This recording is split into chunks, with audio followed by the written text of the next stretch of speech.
time because we have a pretty packed agenda today. So let's start it. If anybody has any questions on anything that we're going to be doing for the final passage, we have those. We have 3 items for final passage. Yes.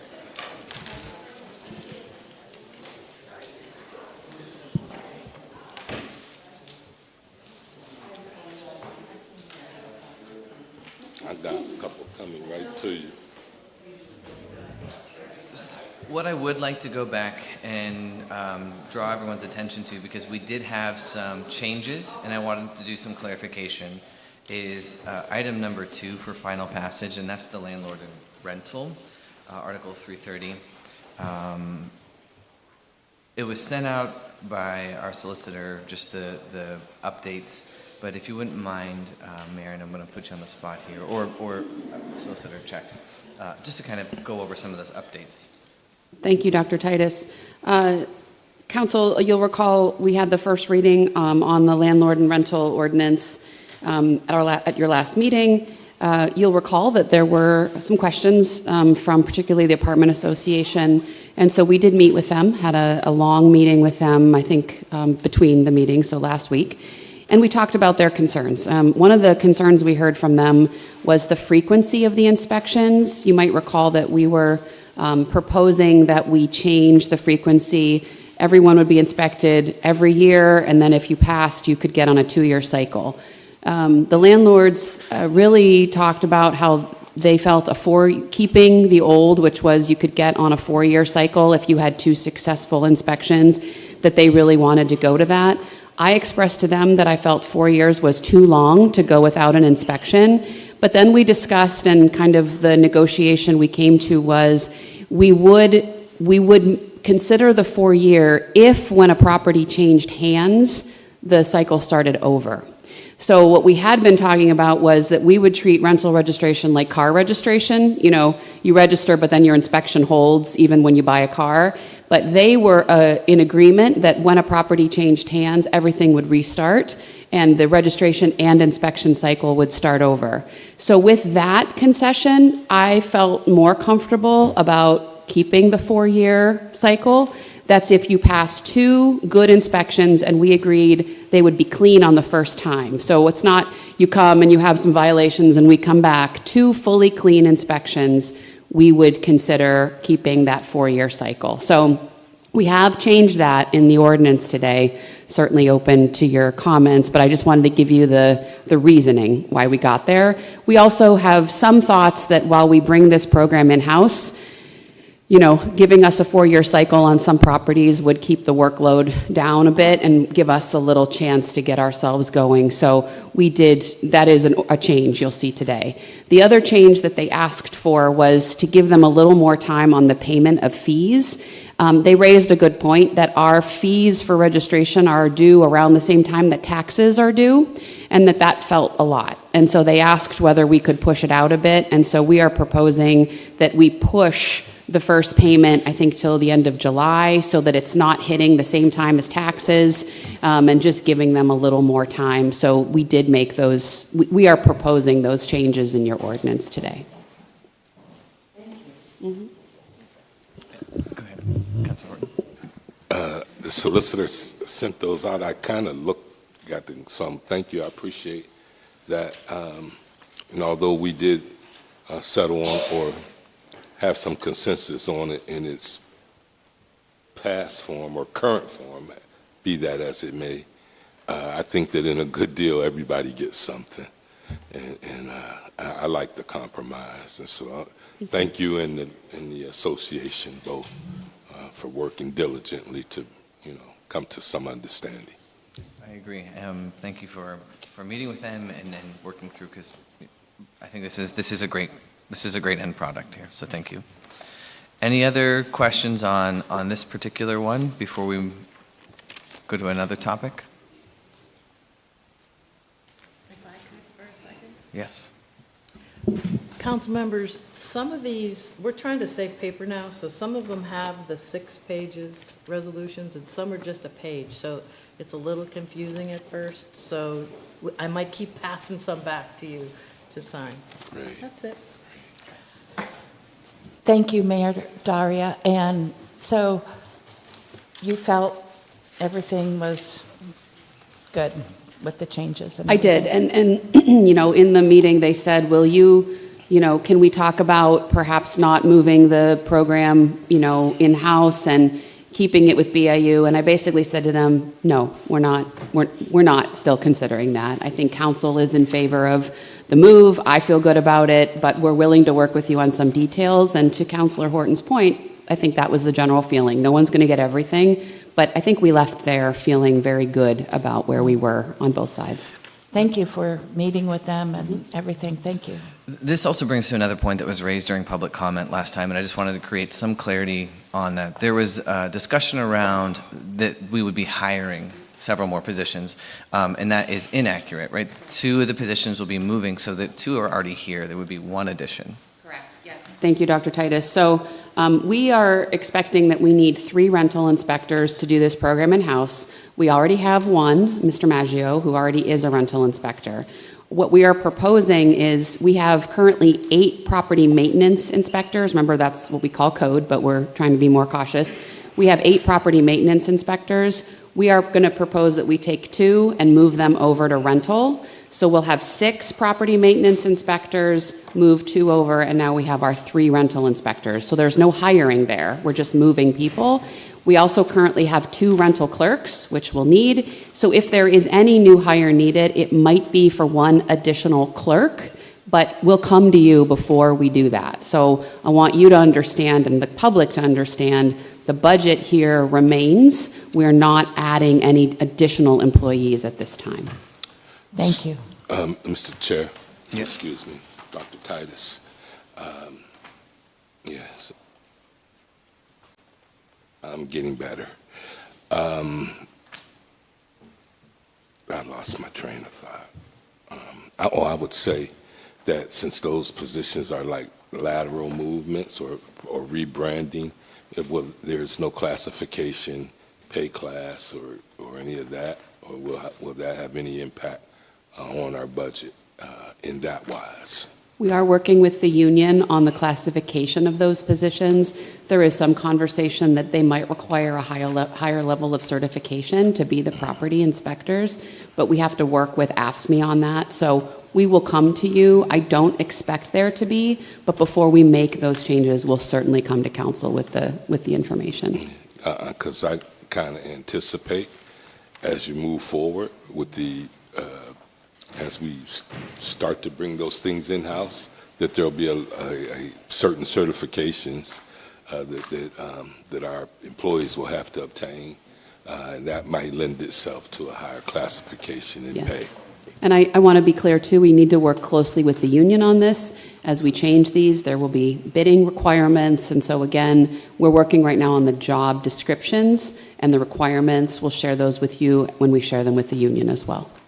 Great, and because I anticipate when it comes right down to job descriptions or scope of work, that the unions would have some really interesting perspectives on it. So, thank you. Any questions on anything else for final passage?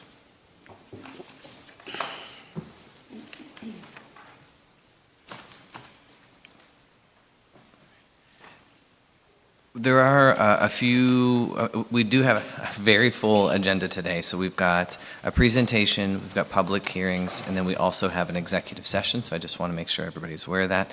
I do want to draw our attention, though, that because I know we've had discussion pretty at length before, is under new business, we have 8, 9, 10, 11, items 8, 9, 10, 11, 12 are easement requests, and those are around signage, and actually they're around canopies that are going to be placed, and so that people can do some outdoor dining seating areas. And so I just want to make sure that if there are any questions, the drawings and stuff were submitted, and those are available to council, but just to know that we will have those before us today, and those will only be that one vote.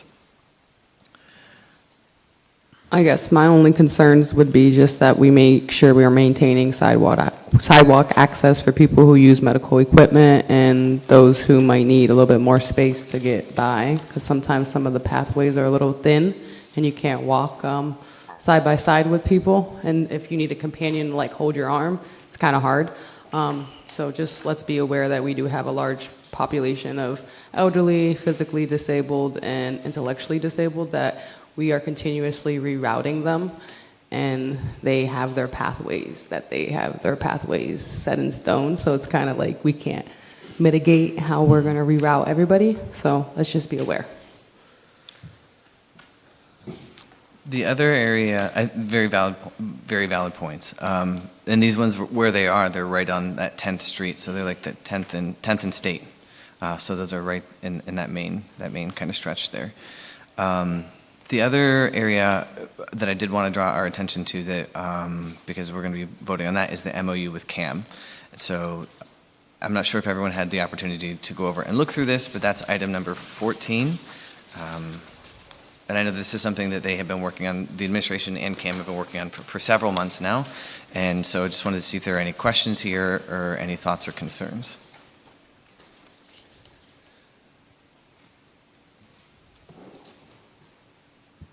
I think in these situations that are contractual in nature, I tend to not want to micromanage. And I think that falls under the mayor's purview. If she brings, unless it's something extreme, I rarely have anything to say about it. Yeah. And I think that there was some discussion before, previously on council, that maybe we could bring some of this stuff in-house. And I was able to sit in on some of these meetings, and the work and what they do is there's no bandwidth within the administration to do it. And so I was really impressed by what CAM has been doing, but really seeing it outlined like that, I think that we're not fully even aware of all the things that are happening behind the doors for CAM. So thank you to your administration for making sure that we get that on the books. Dr. Titus, if I could just say too, we're really grateful for the partnership with CAM. They are an incredible organization, community-based, of course. Glad to support them, and we just see them working very, very hard to support our efforts here. So just want to take the opportunity to thank them for the partnership. Big fan of CAM from day one. I think my brother was one of the first cameramen over there. Yeah. And stuff. And so they do phenomenal work. They avail themselves to the community, and so, yeah. Yeah, I agree. Thank you so much. I hope we support, as a community, support them more. Just what they offer up it's very unique, and there's a lot that's available for very, very small cost to community members. So I think that there's a lot of great things that could be happening over there. I think in this space and time, they could do, I don't suggest that they do rebranding or marketing, but I don't believe that a lot of citizens, particularly our younger citizens, with the advent of social media and that space, I don't think people realize what a resource we have here and that it's available to them. Agreed. Thank you. Okay. Another item I want to make sure that if there's any discussion around it, that we get to it today, because we will be voting on it, and that is, and we have someone here to speak on it. Should we have any questions with the Erie County Reentry Program, on our agenda is the transfer of that money over to this program. So if anybody had any questions, we do have someone here to speak on that.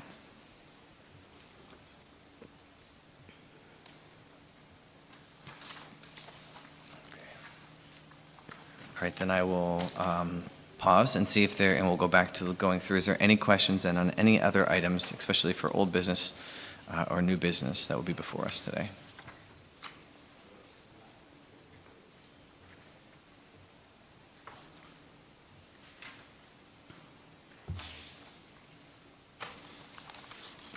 Dr. Titus? Yes. If I could just call council's attention to the transfers, I want to make sure everyone understands what those are. So I won't touch on the sewer revenue fund, but the CDBG transfers, just to remind you, this is rope reprogramming. So this is the case where we've had organizations who haven't been able to use all of their funds, and now we're proposing reallocating those funds to some new needs. The HUD is pretty specific about when these dollars have to be spent. So I know that Deborah Smith and her team get nervous when money sits for too long. Mm-hmm. So this is our effort to keep this money in circulation and get it spent to stay in HUD guidelines, but also to benefit the community. So you see a lot of that today. That's all reprogramming old money to needs right now. Well, I like seeing things go towards something other than street paving, so Yes. I'm happy to see something different. Just for you. I mean, we need it. Yes. Don't get me wrong. I understand the street paving's needed, but it is nice to see when CBDG funds go towards actual community access points for them, which are the centers and micro grants. And it won't be just for her as we approach budget season too, because I think that status quo is the killer of hope and progress. And I think we ought to do a new thing. So. And then just for clarification, so one of the things that I've probably been really obnoxious about is seeing it like this is very helpful to me, but what is really helpful is when I can see previous years where it's allocated, has that organization been able to spend, or are we having to reallocate now at this point? And so next time when we do this presentation, we're going to get all of those side by side so we can see how much were they awarded, how much did we end up having to reallocate, and have we given them more money since we've had to reallocate. So it's just helpful for us, and then transparency for the public as well too. I know all this information is here, and Deb Smith has it all, and her team has it all, but my brain has to see it kind of all laid out next to each other for me to be able to see it.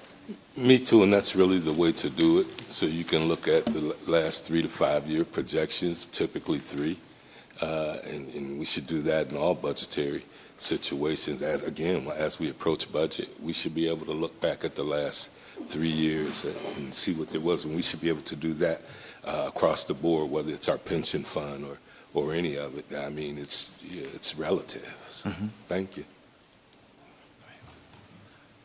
Are there any other questions or items that anybody on council would like to bring up during caucus? Dr. Titus, if we could just close the loop on that BIU conversation, I Yes. want to make council aware. So, there has been a lot of talk about you voting to bring that program in-house. I want to just be very clear, and the solicitor can add anything. There is no vote for you, because essentially all we're doing with BIU is canceling a contract.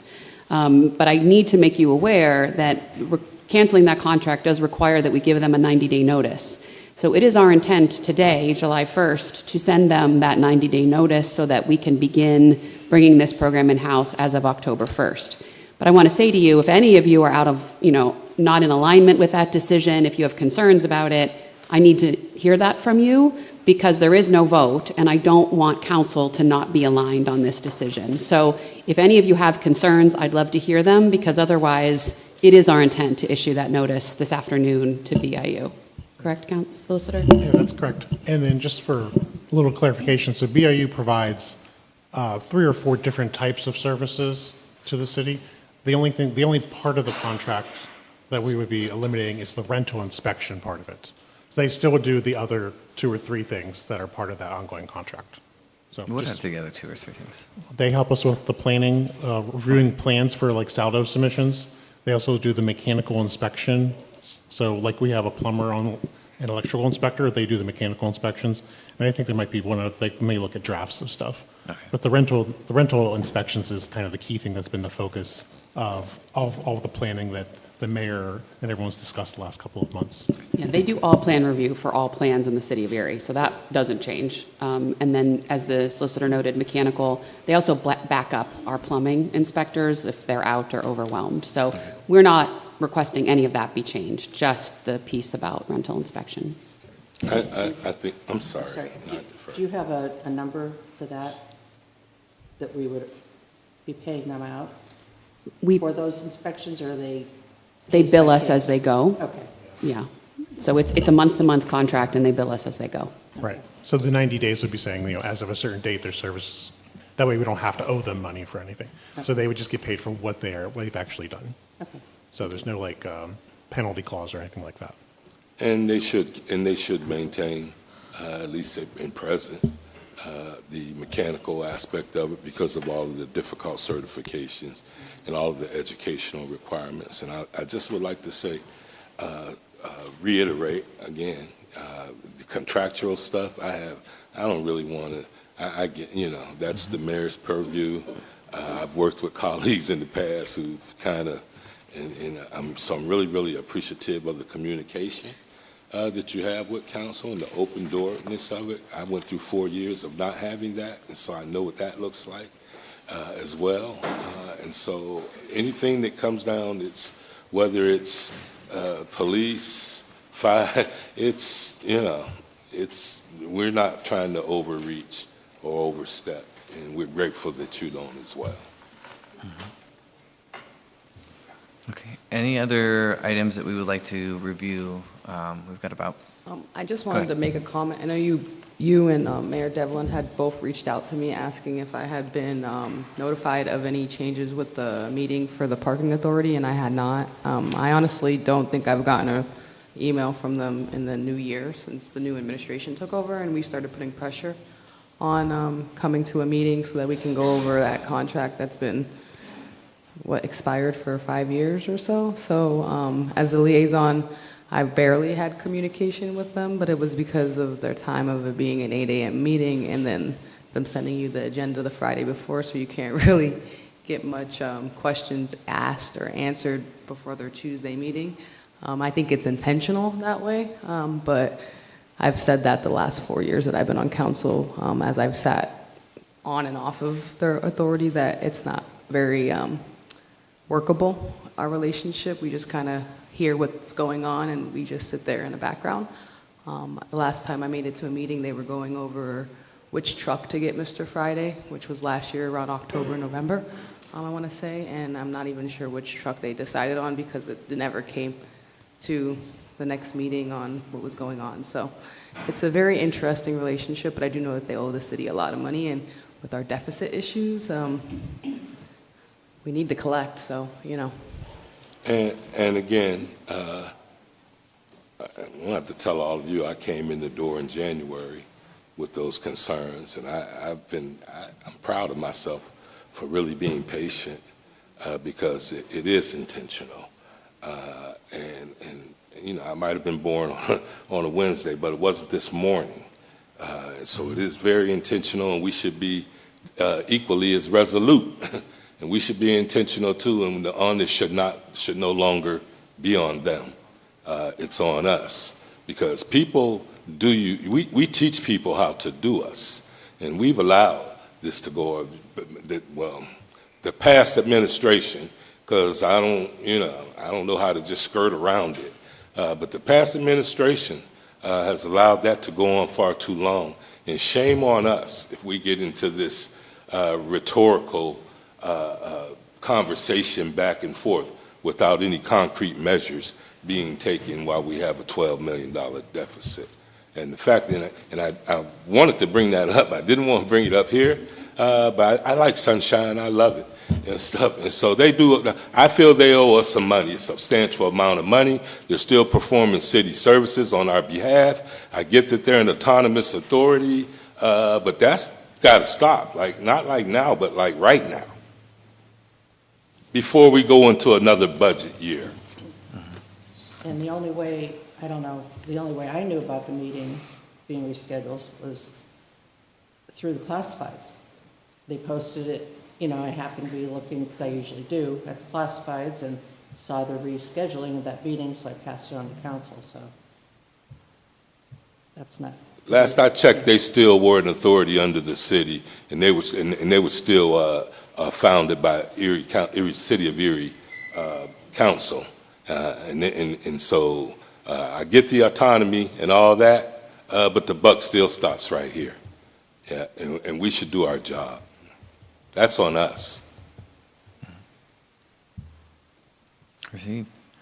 Any other comments? We have about 4 minutes before we head into the public meeting. Of course, I have something else. That's okay. Mayor Devlin made 3 appointments that didn't make the agenda.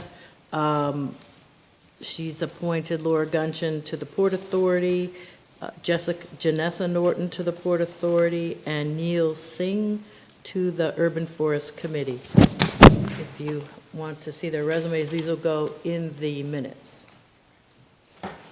Thank you. All right, well then with that, let's go ahead and we'll break caucus and get the room ready for our public meeting.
order.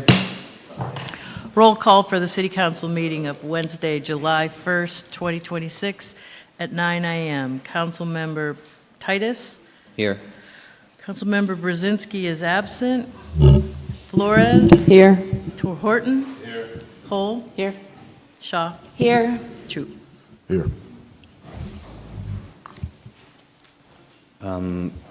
At this time, we will stand for a moment of silence and the Pledge of Allegiance. There are a few individuals that we would like to acknowledge. Stephen Polarius, the owner of New York Lunch East Ave, has passed away. I also want to take a moment to acknowledge that tomorrow is the one-year anniversary of Marcello Woodard's death. I know, Marilyn, if you wanted to. There's also 2 retired firefighters that passed away this week. A firefighter Geiger, who was a longtime employee, and Norm Vogt. They both passed away this week. Both good gentlemen. I knew them personally, and just want to put sympathies out to their families and the firefighters.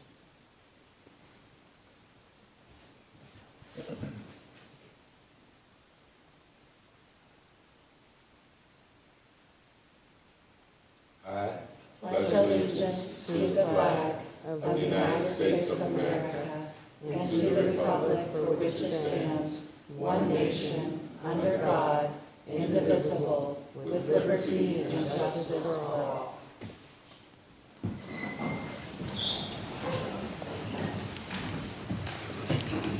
I have a motion to accept the minutes from the Wednesday, June 17th, 2026 City Council meeting and bills for payment on July 3rd and July 10th. Council members Flores, Horton, Pohl, Shaw, Troop, Titus. Yes, all right. Just to give a brief overview, because things are a little bit out of order this morning. We do have a presentation that will happen this morning, and so we'll go into that next. But then we will also have public hearings today at 9:30. Prior to going into public comment, we will have an executive session, and so it's going to look a little bit different than it usually looks this morning. So we'll have our presentation, and then we will go into executive session. Then we might get 1 or 2 public comments before we have to go into the public hearing, and then we'll pause the public comment, go into the public hearing, and then come back, just so everyone understands the flow of what will happen this morning. So we'll go ahead and go into the presentation that we're going to have this morning from Dr. Marcia Farrell, who's the Executive Director of BEST, about a project that they have at 6th and Parade. Thank you, Dr. Titus, and thank you, Council and Mayor Devlin. I'm here today to talk about a project that really came out of the Infinite Erie Housing Needs Assessment Study that started last year. So as I was talking with Wyatt Schrader from Infinite Erie about the housing needs assessment, one of the things that we talked about is the need for more housing in Erie. And BEST owns a lot of green space. So one of the things that we talked about was why not build something for Erie on that green space. So in particular, we were looking at the block at 6th and Parade. And I sent this to Dr. Titus to send all of you. And I'll turn around so everybody can see. The orange, with the exception of this tiny parcel here, BEST owns on that block of 6th and Parade. That parcel we are currently talking to Erie Insurance about purchasing. And we thought, after working with Infinite Erie, which has been one of the most productive partnerships we've had, I think, in a long time, so I want to thank them, that would be a really great parcel, or that whole block would be really fantastic if we could do some workforce housing on both corners, at 6th and Parade and 6th and Wallace. And then because we own a lot of parcels on East 5th, maybe phase 2 would be some houses for home ownership. So that's really what we're looking at, is how can we ramp up housing and workforce housing. BEST has always paid its property taxes. This would allow us to pay more in taxes. It would bring in more revenue for the city. It would bring more population back to the city. It would be a really great thing for our neighborhood. We are in very preliminary stages, just so you know. This is what we're looking at. These are conceptual drawings that Infinite Erie had Union Architecture out of Philadelphia come up with. Ben Willis, the lead architect, is originally from Erie, so he knows the area very well. What we're looking at is a very large building, a multi-unit building with 1 and 2 bedrooms on the corner of 6th and Parade with maybe some commercial space underneath. That would be about 42 units. And then on 6th and Wallace, we're looking at a smaller building. It would be about 10 to 12 units. It would be the possibility for some commercial space underneath. So we're looking at like about a total of roughly 52 units of space. And I know that there is green space that would be taken away because Best owns a lot of green space throughout the neighborhood. We've already talked about activating more pocket orchards and some of that green space as pocket parks for the neighbors. So they still have recreation space. It wouldn't be taken away from them. And we were looking at parking sort of in the back so that the big building would be an L-shaped building, but it wouldn't take away any of the green space for parking on East 5th. It would all be in the back. Access would be through the alleyway. But we also know, and we have talked with planning, we've talked to the Planning Commission, we've talked to zoning. One of the challenges that we're facing is that where the Armory is zoned commercial. Across the street on 6th, or the south side of 6th Street is zoned RLB. That block that we're looking at is zoned, I think, R2. So we need some zoning work to make high-density zoning and to have some limited business there. We are very, very early in the process. We have done a little bit of outreach to the neighbors. We had a luncheon with the neighbors who live right next to where we want to build. They are very supportive. We have mentioned it at a neighborhood meeting. We've talked to other nonprofits that we partner with. I did mention it to Councilman Horton, who lives in our neighborhood. We talked a bit about it. So far, we've had very positive responses from the neighbors. They like the idea that we would have increased safety, some sidewalk work, some streetscaping, more people in the neighborhood.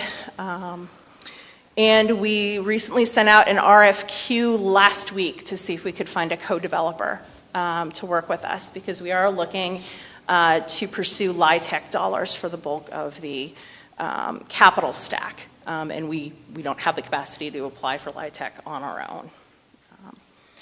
But I can also show you what the 6th and Wallace building, our conception, would look like. That would have, and I'll turn around for people too.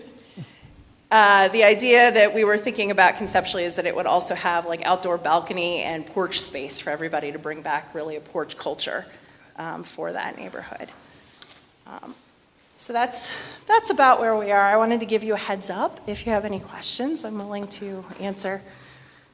I just have comments. I grew up on 5th and Wallace, so the fact that we're looking to possibly rebuild the neighborhood, I remember all the neighbors and all the houses that used to be there. So to be able to say that, you know, we might be taking some of the green space, but that green space used to be housing. So I love the idea that some of this green space is going to be rebuilt into housing, whether, you know, it's 1 or 2 bedrooms. That neighborhood needs to have neighbors. We need to have community members. So I'm happy to see that something's going to be built. It might not be in the next year or 2, but, you know, things moving forward is what our city needs, and the investment is what our city needs. And if we can continue to see neighborhoods that used to thrive start to be rebuilt, I think that the hope will start to rejoin our community. So I'm very happy to see that there are plans. Things are moving forward. I know that the neighbors that are still in those neighborhoods work hard every day. So they need investment, and this is great investment for them. So I'm happy to see this plan coming forward. Thank you. Councilor Horn. Thank you. It's good to see you again. You too.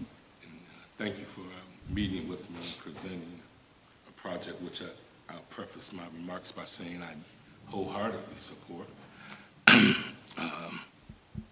But I just feel that I have to say it's kind of what responsible land ownership looks like. Because if you take it down, you should put it back. And when I look at all of the homes that have been,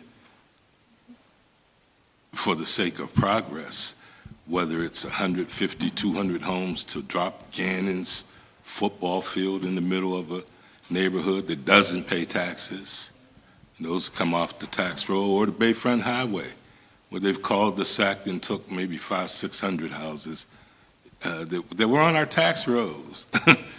And so I do support this project, and I look for ways to be more supportive of it from where I sit here in the zoning. I think that throughout the city, the way that we're going to fix our housing is it's going to require some zoning changes in other neighborhoods as well. And so Erie Insurance has been a great benefactor. I look at the boards and stuff, and so I know who the boards are best. And so, again, if you take it down, you're supposed to put it back. So thank you again, though. Thank you. Go ahead, Councilor Shaw. Thank you. I met you at the Planning Commission. I fully support this project. My mother grew up on 5th and Ash, the northeast corner, and I got to live in the neighborhood for a couple of years as well. And I fully support this plan. I think it would be awesome. Thank you. Thank you. Just to echo what my colleagues have shared, what I love hearing is how you've engaged the public so quickly, right? The neighborhood is building this plan alongside of you, and you're not waiting until everything's already been, you're in the preliminary stages, and the neighborhood has already been activated to be a part of this. So I think kudos to you, and this is the kind of work that we love to see, and that we really would love to have others to follow. So thank you for being a leader in that. Thank you. Appreciate it. Can you tell me what workforce housing? What's that? I mean, I'm hearing that term. What does that mean? Does that mean that citizens are going to be able to work on that project, or is that I think for people who are working, or what does that mean? What we were talking about in terms of workforce housing is if we look at affordable housing, workforce housing would be sort of our target population, because we're thinking who would want to live there. Okay, I got you. Yeah, so it would be more like, people who are working in the city who want to walk to work. Or even people who want to, or empty nesters and want to retire. I just asked because that's a pretty brandish name, and when you start talking workforce, most people think, well, me, I count money.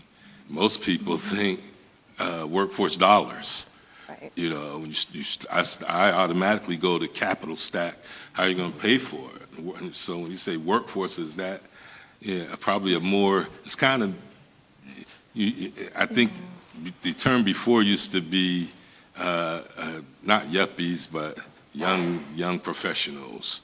And that's like a drastic change from that. But I think you're talking the same demographic.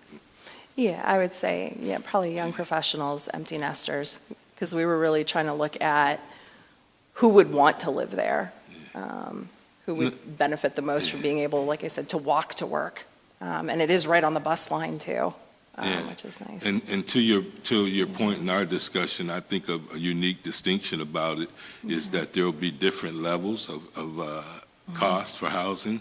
So it won't just be for the young professional, but there will be some affordable housing attached to that. And you can stop me if I'm speaking out of sorts, but I think that those distinctions need to be made, because you're fundamentally changing a whole neighborhood and a whole culture. Right. And it's not just any neighborhood, it's the oldest neighborhood in the city. And so I just want to be, I would be remiss if I didn't point those things out. Right, Father Simon? Two points, Mr. Horton. I'm Father Stephen Simon, the chair of BEST Long Term. First of all, BEST over the years has been a very dedicated primarily to acquiring properties and rehabilitating them. So it has not been buying properties and knocking them down. We've only knocked them down when they were really beyond saving. For example, one of those properties that are now part of this parcel, we had Tom Hagen, Jeff Kidder, and Mike Glass come through it and say to them, can we rehabilitate it? And they went, it's just beyond rehabilitating. So we have been very careful not to simply knock down and not rebuild as we've indicated we need to. The second point I really think is important is from the inception of BEST, it was always our idea that we were fortunate enough to have institutions and the waterfront. So if any neighborhood could kind of turn it around, that neighborhood ought to be able to do it. But we recognized other neighborhoods did not have those advantages. And our idea always had been if we can really do things in this neighborhood and creep up to that area right around our borders in 6th Street, hopefully then what happens is those areas south of 6th Street can begin to feel the advantage. And certainly the Renaissance group on Parade Street, this is going to be of great value to them because it's right not only in our neighborhood, but certainly on Parade Street where they're going. So this really fits in every possible way of what we're looking to do. And our reason for coming before you, I agree with Marcia, of course, that it's preliminary, but we're looking in the next 18 months or so. This is not 5 years down the road. And we're going to need rezoning along the way. So we wanted to come before you now so you would, and if you have any questions about the project, please come and see us because we think it's great and we want you to feel the same way about it, even if it does require rezoning. Thanks very much. And I might still add that I'm aware, very much aware of when BEST was founded, and Jeremy and we worked closely, and I used to attend the meetings when I had time. And so I don't believe I said they only tore down. I said that when you tear down, you have a responsibility to put back. And so the rehabbing down there, it's been wonderful. I remember Dale Burt, so I know the history of it. I live down there. I live in a house that we've had 100 years. And so I'm acutely aware of it, as I am acutely aware of who the board is and where the money came from. And it's not a bad thing, but I like sunlight. I've just been people be honest about it. You know, and at one point, there wasn't a lot of engagement with citizens on the other side of Wallace Street, which there's starting to be more now on the end that I live. And it tended to look like a moat was being built around Erie Insurance for blocks, as they bought a property as well they should. They've been a great partner. The same goes for the East Side Renaissance. I just like sunlight. And so I'm not going to sit here and act like I don't know either. The whole Infinite Erie thing and the city planning, and, you know, we're the face of government, but the authorities and the boards and the commissions pretty much run this stuff. And the movers and shakers and big business and the landowner associations.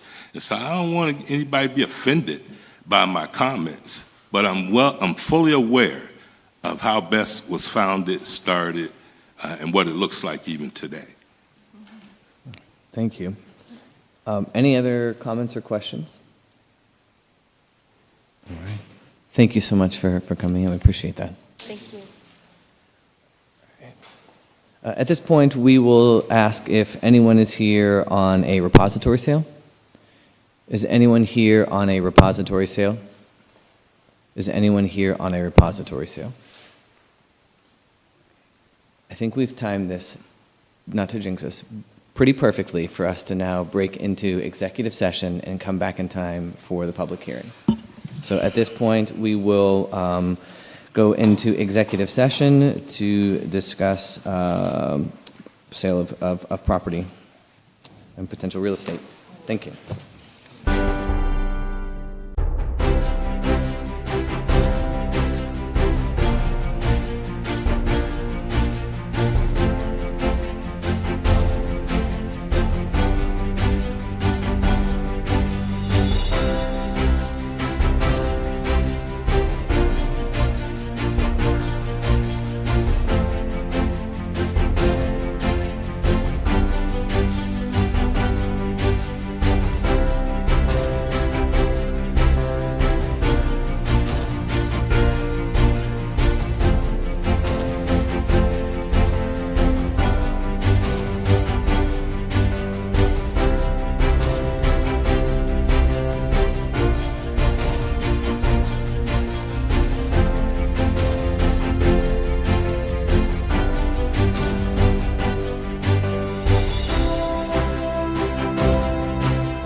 hearing portion of today's meeting.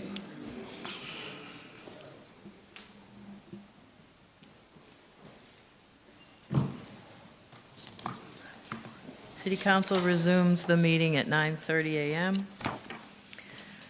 Going into the public hearing upon the recommendation of Planning Commission and the proper legal advertising pursuant to Official Ordinance 80, 2005 as amended, known and cited as the revised zoning ordinance of the City of Erie, City Council is holding a public hearing to consider testimony regarding a request to designate the following as historic buildings. The first one is the former Foreman Block located at 1013, 1015 State. Anyone that wants to give testimony, please stand and raise your right hand.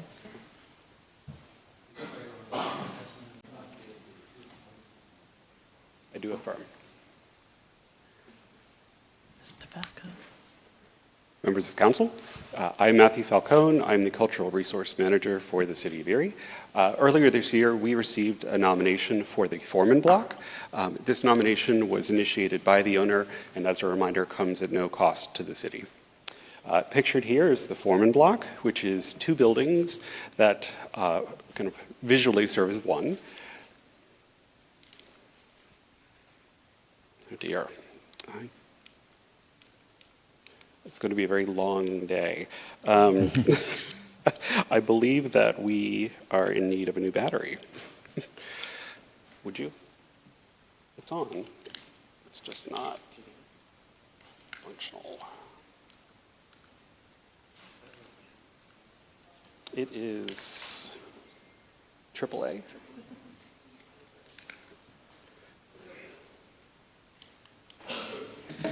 In the interest of time, I'm going to go to that computer and continue on. I believe that mic right there, you should be able to turn on and.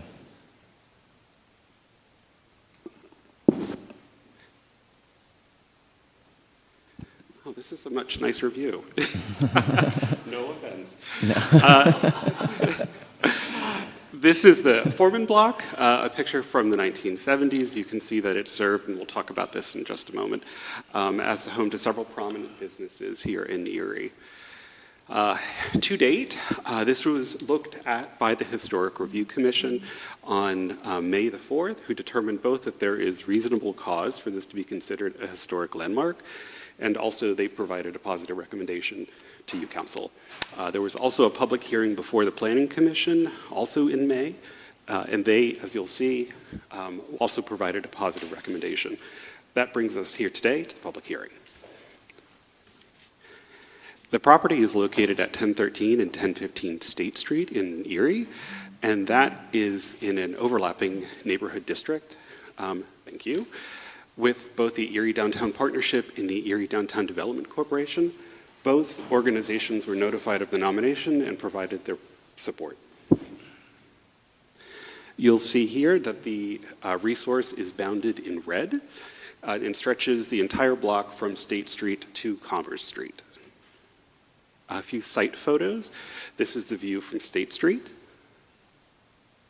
A few details of the primary facade, as well as the side of the building, which actually still has the original ghost sign of the Foreman Dry Goods Company that constructed the building.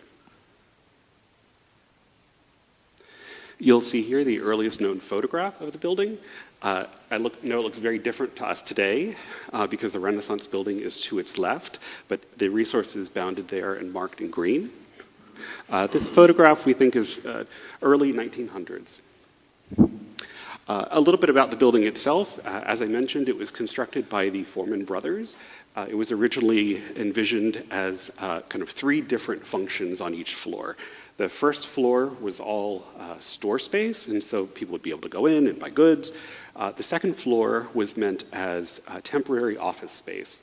So much like we have today, people and organizations would be able to rent office space on the second floor and kind of come and go as they needed. And then the third floor was actually a boutique hotel.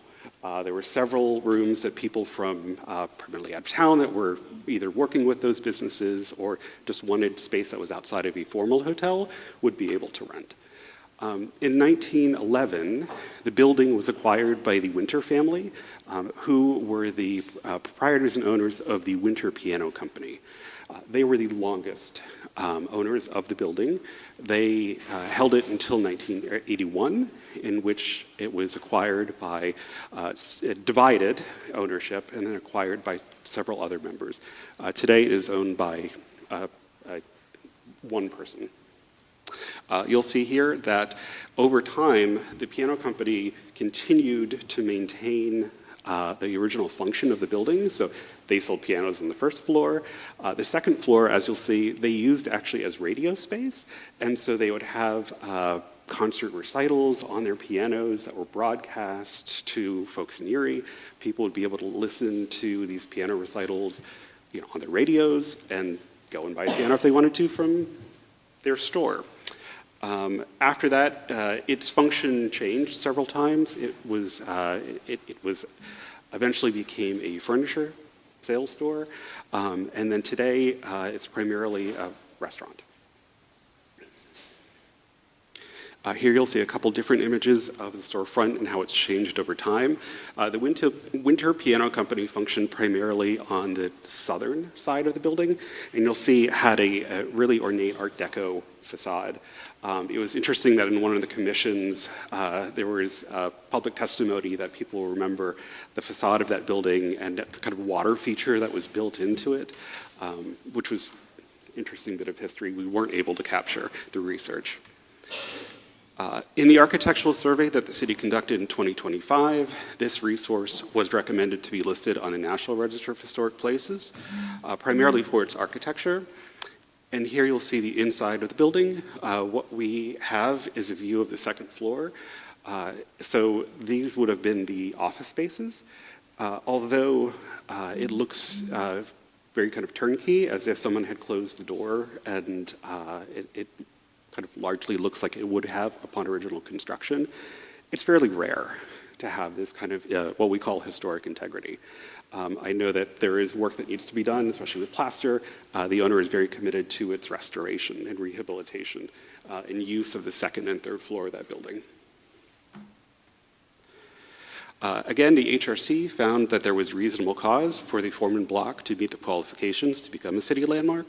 They believe it conveyed significance under criterion C, which is its architectural design. It is an example of Romanesque architecture and the only remaining example downtown.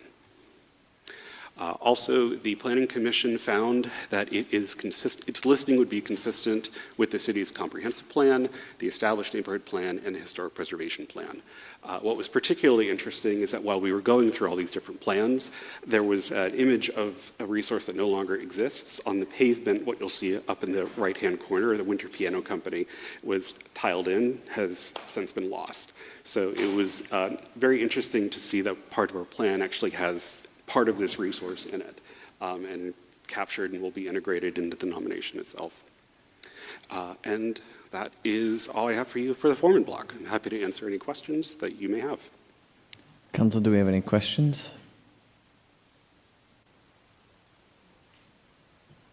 No questions. Thank you for all you do. I've been going to the meetings. Thank you. Well done and thorough. Thank you. And I didn't see anybody else raise their hand to provide testimony, if I'm correct, so I think we're okay. So if you want to close out that particular public hearings, I do think we have another public hearing on another historic property. We can start that then, and then Matthew can remain sworn in from the previous hearing. And if there's anyone else who wants to testify about this building, you probably should ask. This current one, before we close? Yeah, for the Spencer House.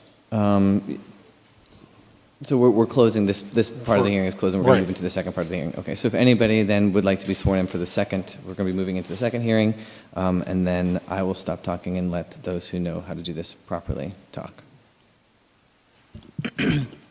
Okay, the former William and Mary Spencer House located at 519 West 6th Street is the subject of the second public hearing. If anyone would like to offer testimony, please stand and raise your right hand to take the oath.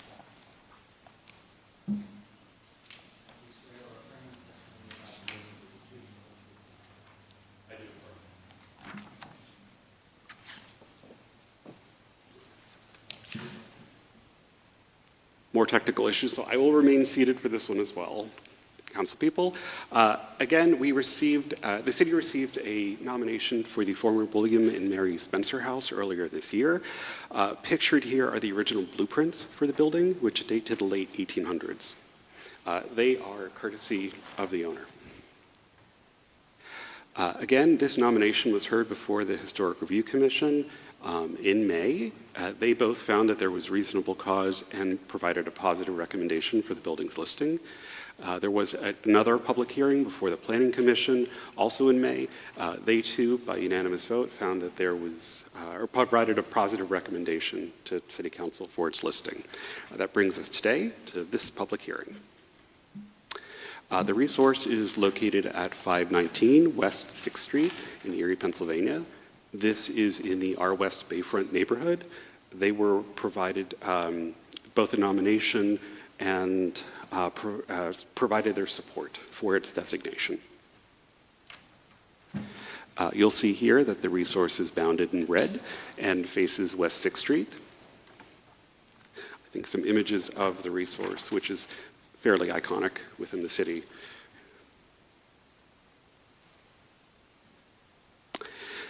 A bit of history about this building.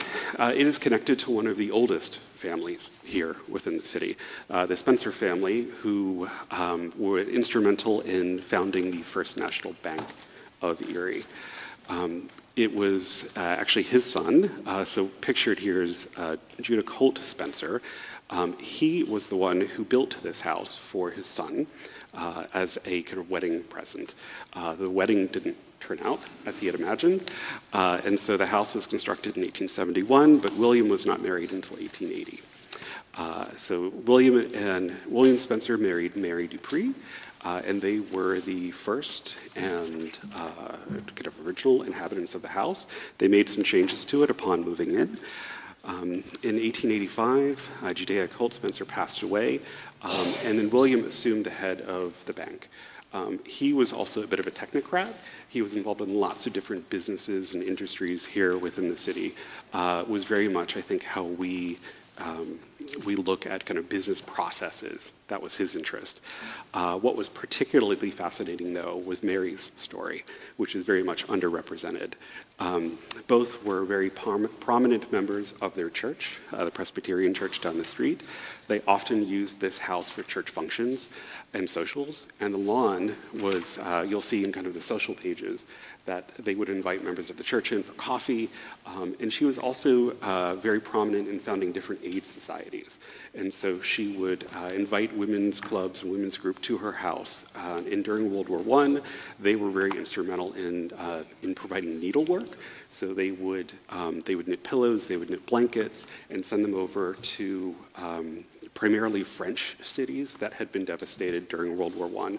Several of their sons also served in the war. She was noted for driving around town in an electric car. And this was 1914, which I know sounds a bit kind of peculiar. But at that time, it was seen as a kind of mark of independence for women, that they were able to start the car themselves, they were able to have kind of agency in moving about town.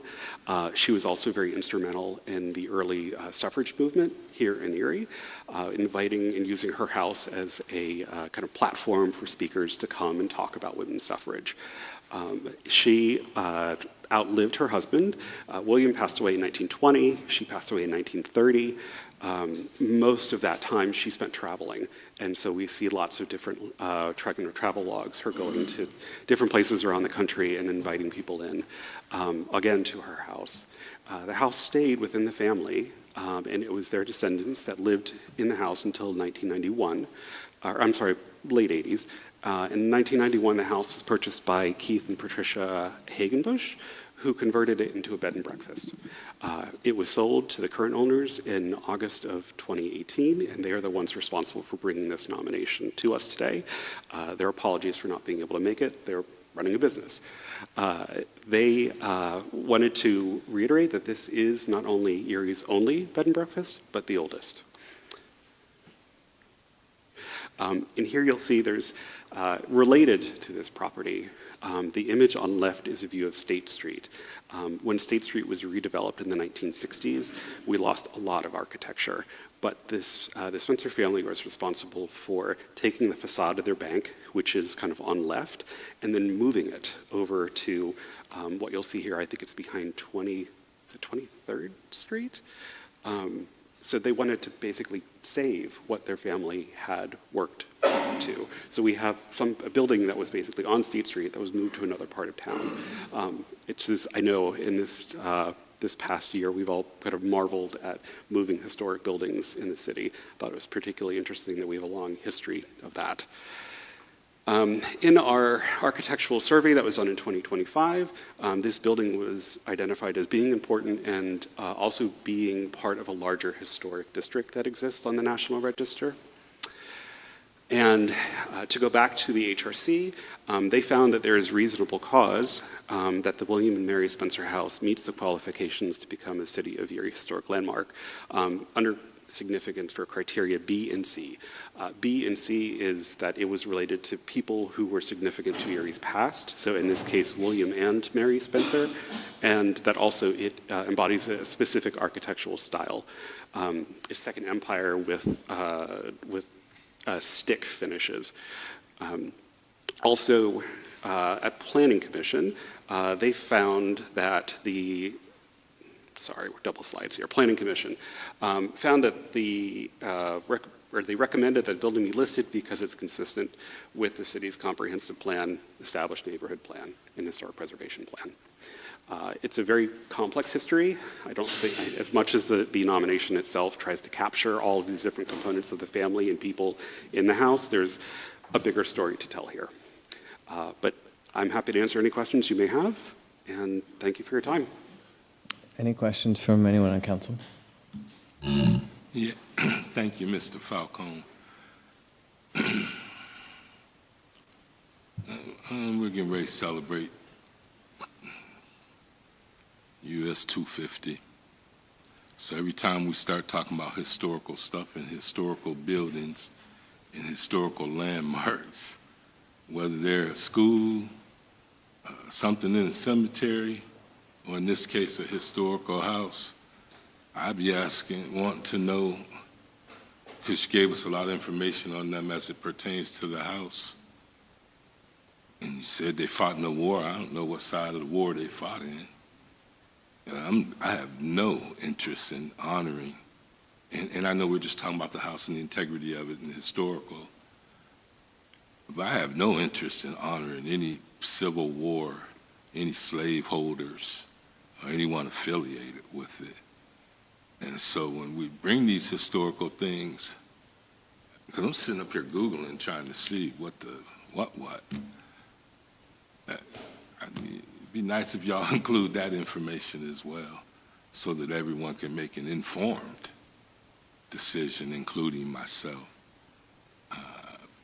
So I don't know much about William Spencer outside of, and I don't want to celebrate anybody who never met my people or people who look like me any good. I don't think there's a place in my society to honor those, and I think they want those type of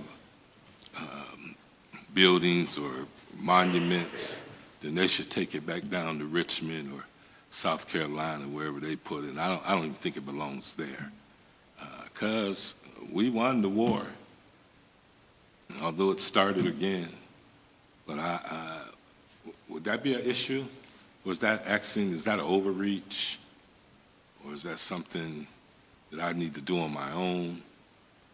I think that's a request we can make before we vote on it, to have that information provided to us. Since we won't be voting today, that if that information could be provided to council, I don't think that that's an overreach. I think that's a fair question to ask. Yeah, because my first response would be to ask to table them without that information. And we won't have to vote on anything today. So just now we're in that. So I think before we get to the point where we are voting, if we could have that information. Well, if I may intervene. So today you were getting the presentation for the public hearing, and then also down on your agenda today is the resolution, if you so approve it, for the solicitor's office to do the ordinance for the historic overlay. So technically this is a zoning, like a rezoning of a parcel of property for historic purposes. So you would be voting on the resolution today. So if you want more information, probably what I would suggest is for the resolution part, if you want to like table that, move it to the next agenda, that might be to focus on what Councilmember Horton has requested. I just know, I think historically is that the Judah Colt was originally from Connecticut, and so this is his nephew. So this family is from Connecticut. It's after the Battle of Portland Timbers. Colt Station, he could have ran the Underground Railroad for all I Yeah. know. But I think that's pertinent information I as agree. well. And I would want to know that too, if it's associated with those structures. Yeah. and So, stuff. but my suggestion would be procedurally, if you want to table that resolution for next time. Okay. So, Thank you. When it comes up, I would request that not only, I would like to table it today, but I would ask that going forward, especially while we're seeing other history dismantled in real time, I think it's appropriate, I don't think it's inappropriate for us to consider that vein of that variable or that line of information as well. I'm happy to conduct some additional research and provide you with additional information. Thank you. Any other comments from council? Okay. I think we're okay to go ahead and close this portion unless there's somebody else who wants to. That's fine. probably just confirm that there's no one else who wants to offer any testimony. And then if that is a no, then you can close out the public hearing, I would say. At this point, is there anybody else who was not sworn in previously who would need to be sworn in now that would like to offer testimony? Okay, seeing none, then we'll go ahead and move to close this part.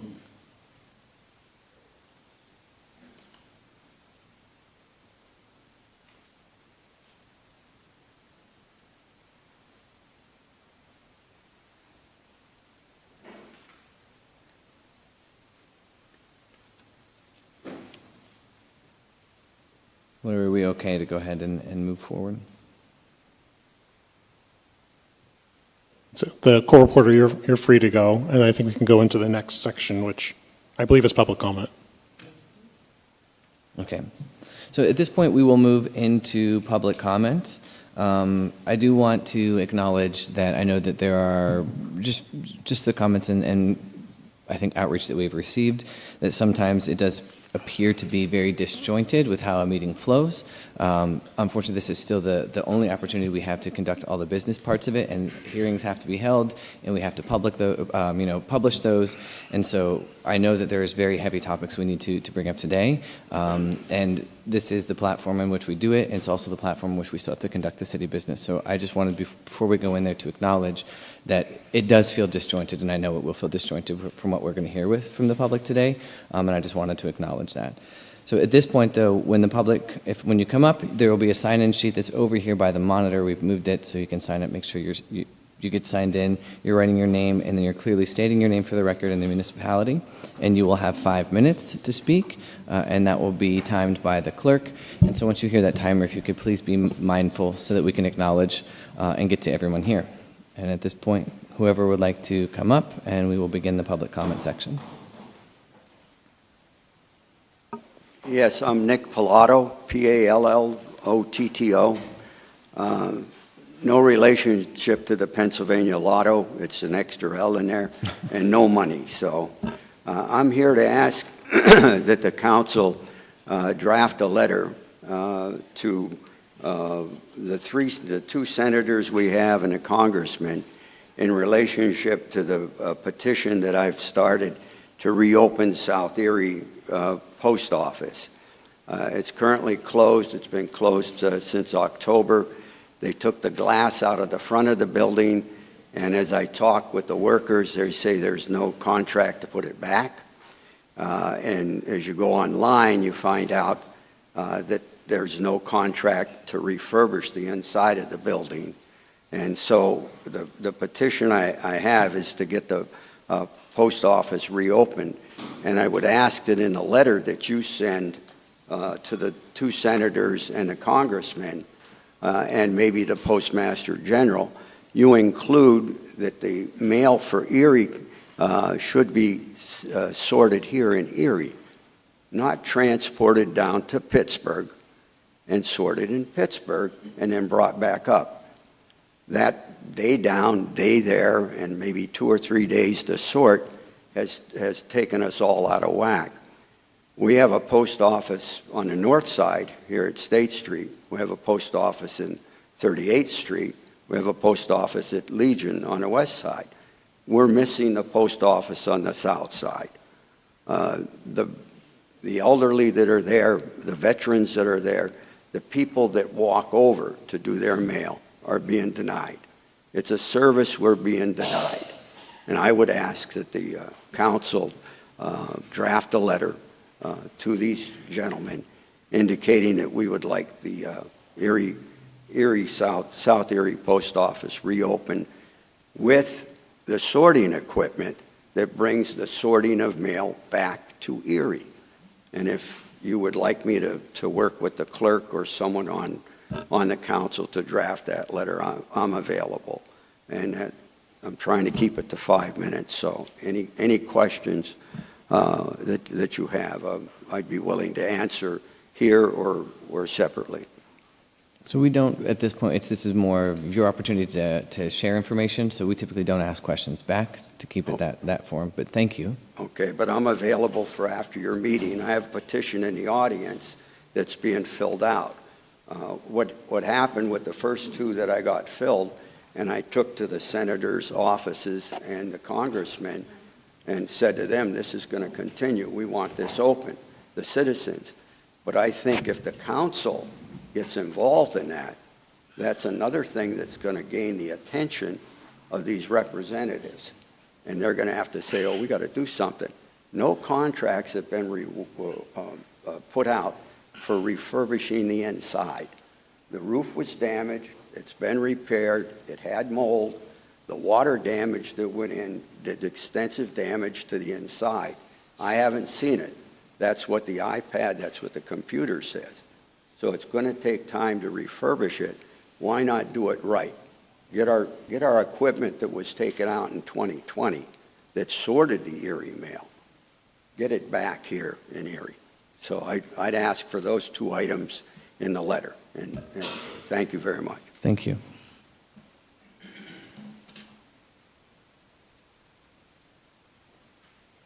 Good morning, Council. Good to see you. Good morning, Mayor. Scott McDowell. I'm the Corporate News Director for Lilly Broadcasting and Erie News Now. I didn't think I'd have to be here today. I really didn't. But in the political landscape that we live in, it's okay to call reporters pigs, dummies, idiots.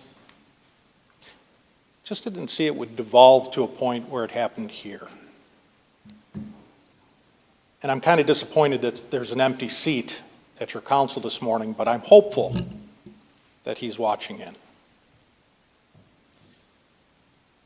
I had a reporter step into my office. Actually, it was a phone call after your last council meeting. And I see Mr. Horton there shaking his head, and a lot of you know exactly what happened. And I won't go into all of the sordid details. But to have a reporter that embarrassed, she's embarrassed to do her job, to hold the powerful accountable, to ask the tough questions. And she's embarrassed in my office? Something's got to change. And I see a lot of heads nodding, but I need your help. Because I don't want to have to be here to police the reporters I have to make sure that they're safe after coming out of a council meeting. A council meeting. Are you kidding me?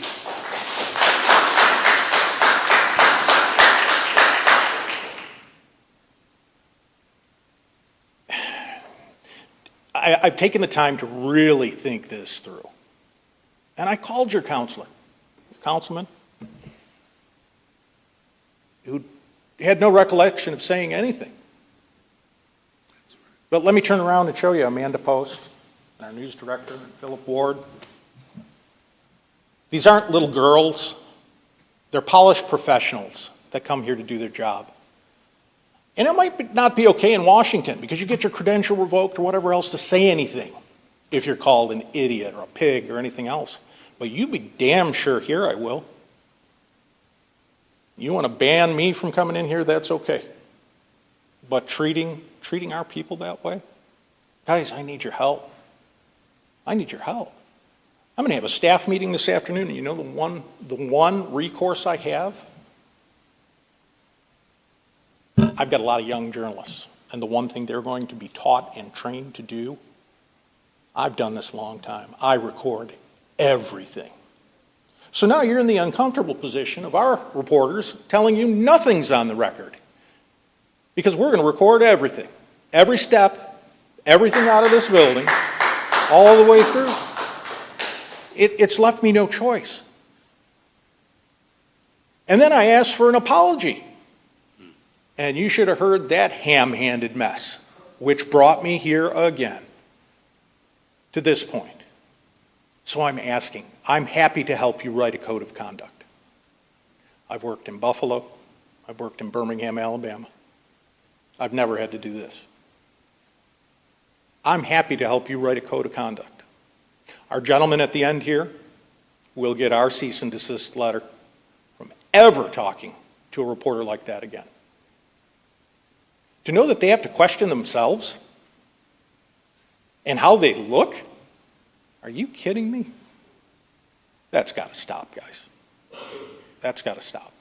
And my message here is for every other media member that comes in too. Step in, say something. Don't let it sit on the sidelines. You see something like that happen, for all of you that did, I appreciate you. Bottom of my heart, I appreciate you for doing that. But come on. That's the same problem we have at the highest level all the way down through. Everybody's afraid of getting a credential ripped up, or they won't talk to me, or they won't say anything. Go ahead. I'll visit you at your house. I'm old school. Come on. I need some help here, guys. Please. Dr. Titus, you and I have talked a little bit. I know the struggles that you face all the way across with this. If there's anything that I can do, you guys let me know. This is a great place. We're a locally owned company with some really great people. I am so proud of these guys that do their job every day. She's not going to change her clothes. Neither is Amanda or any other reporter. And I think the biggest stick in the eye was being refused the interview. Being refused to talk. There's an obligation to your constituents. And we're here to hold the powerful accountable. If there's anything I can do to help, let me know. I appreciate your time today, guys. Thank you. Thank you.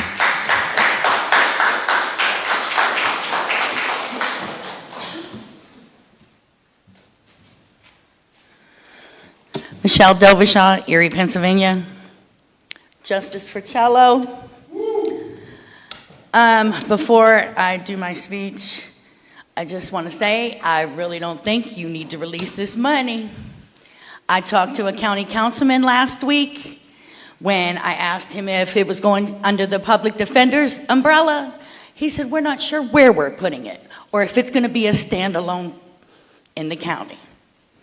If they don't know where they're putting it, then obviously they're not ready to receive your money. Good morning. I stand before you today because silence has never changed history. Silence did not end segregation. Silence did not secure voting rights. Silence did not dismantle discrimination. And silence will not build trust between our community and the institutions that serve it. For far too long, members of the BIPOC community have carried the burden of wondering whether justice will be administered equally, whether their voices will be heard, and whether their children will be treated with the same dignity and respect as everyone else. No community should have to wonder if justice applies to them. And when they do, what do we need to do? Do we investigate thoroughly? Do we acknowledge failures honestly? Do we hold people accountable? Or do we protect systems instead of protecting people? The public deserves answers, the BIPOC community deserves answers, and this city deserves better. Let me be absolutely clear. This is not about anti-law enforcement. I have law enforcement in my family. This is about pro-Constitution, pro-accountability, pro-transparency, pro-community, and above all, pro-justice. These principles should unite every one of us. Every badge is supposed to represent public trust. Every elected official represents public trust. Every judge, prosecutor, and public servant represents public trust. And public trust is not permanent. It must be earned, it must be protected. And when it is broken, it must be restored through action, not empty promises. Our officers should receive continuous training in constitutional policing, de-escalation, cultural competency, and implicit bias awareness. Training alone, however, is not enough. It must be accompanied by meaningful evaluation, professional accountability, and transparent oversight. Public confidence grows when standards are applied consistently and fairly. To the members of the BIPOC community listening tonight, never allow anyone to convince you that your voice is too loud. Never allow anyone to convince you that demanding fairness is asking for too much. Never allow anyone to convince you that equality should be postponed until another day. History has shown us that progress comes because ordinary people refuse to accept extraordinary injustice. I am speaking for my children, my grandchildren, my nieces and my nephews when I say the BIPOC community is not asking for privilege. They are demanding equal protection under the law. They are demanding equal dignity, equal opportunity, equal respect, equal justice. Because equality is not negotiable. Representation matters. Our children should walk into government buildings, courtrooms, police departments, and board meetings and see leaders who reflect the diversity of the community, not as a symbolic gesture, but because diverse leadership leads to stronger institutions, broader perspectives, and better decision-making. A government that truly represents its people is stronger because of that representation. Today, I'm asking this council, our law enforcement leaders, and every public official to remember one truth. Power is not granted to protect itself. Power is granted to serve the people. Every decision you make should strengthen public confidence, not weaken it. Every action you take should move us closer to justice, not further away from it. Every policy should affirm that every resident, regardless of race, ethnicity, neighborhood, income, or background, is entitled to equal protection, equal respect, and equal opportunity. Because when one community loses confidence in the justice system, the entire community is affected. Justice cannot have two standards. Accountability cannot have two standards. Respect cannot have two standards. The Constitution does not have two standards. If we truly believe that people are created equal, then our institutions must demonstrate that belief every day. Thank you.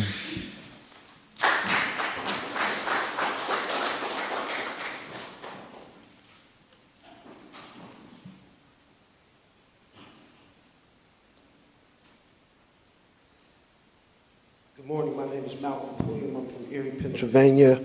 I am here to speak on the incident concerning Kevin Sparks. As a black man in Erie, Pennsylvania, I've seen over the years how the Erie Police Department polices our community in the inner city. I'm a 53-year-old man. I've been around these blocks a long time. So to see that video, it done something to me, especially it happening the week of us going into celebrating Cello's life. We have to find a better way to police the inner city. We would not see that happen anywhere above 38th Street. But when you come into predominantly all black neighborhoods and almost you ran a man over. He was off his bike. First instinct is to run. So I don't want to hear why he ran and all of that. Officers getting over him, punching him as if he isn't a man, did something to me. He's a grown man being hit by 20-something-year-old men that are not from our community. We hire these police officers, they come into Erie, they don't know a thing about Erie, and then they are just tackling us, talking crazy to us. As a man, I will not let any man talk to me crazy. That's just a normal fact. I don't care if you got on a police uniform or if you are my father. I'm a grown man. To see that video and act as if that was not wrong when something is wrong with that video, we got to do better.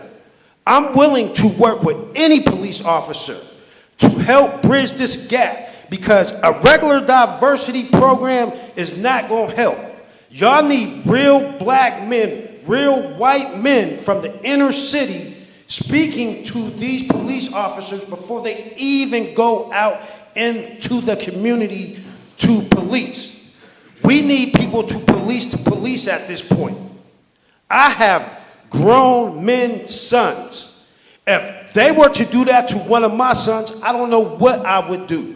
For his mom to be sick in the hospital and have to watch her son go through that is wrong. This isn't a black thing. This ain't a white thing. This is a moral thing. You do not police people this way. We are not on plantations. I don't know any other way that I can say it. I'm frustrated because, yes, I've reached out. When I reach out, nobody is reaching back. But then we get instances like this, and you see us on social media going off. And I'm going to keep posting this until we get this right. Those officers did not have the right to treat him like that. We don't even know what his injuries are. And I know those officers won't be charged with a crime. Let's just throw that out there. We've seen 2 people killed by police officers driving vehicles. They're still patrolling these streets. We need to do better as human beings in this city. We have to protect this city. We have to protect our young men in this city from being arrested this way. That is not the correct way to arrest somebody. Especially probably over some petty warrants. Those warrants had to be petty. They can't warrant that type of arrest. What if he died? What was the excuse going to be for this one? We got to do better. And again, I am willing to sit down with anybody who is willing to talk to me, Malcolm Pulliam, about how we can make relationships better within the inner city and the Erie Police Department, period. They cannot continue to come into those neighborhoods and treat those people this type of way. I'm sorry. If you're not from the inner city, you won't understand it. We are policed different. Again, we are not living on a plantation. To me, that looked like they was hunting that man. This is not a movie. This is serious. Until we get this right, I'm going to continue coming to these meetings. I'm going to continue voicing my opinion. I don't care if you don't like the way I say it. I mean what I say, and I'm going to continue standing on business. Thank you.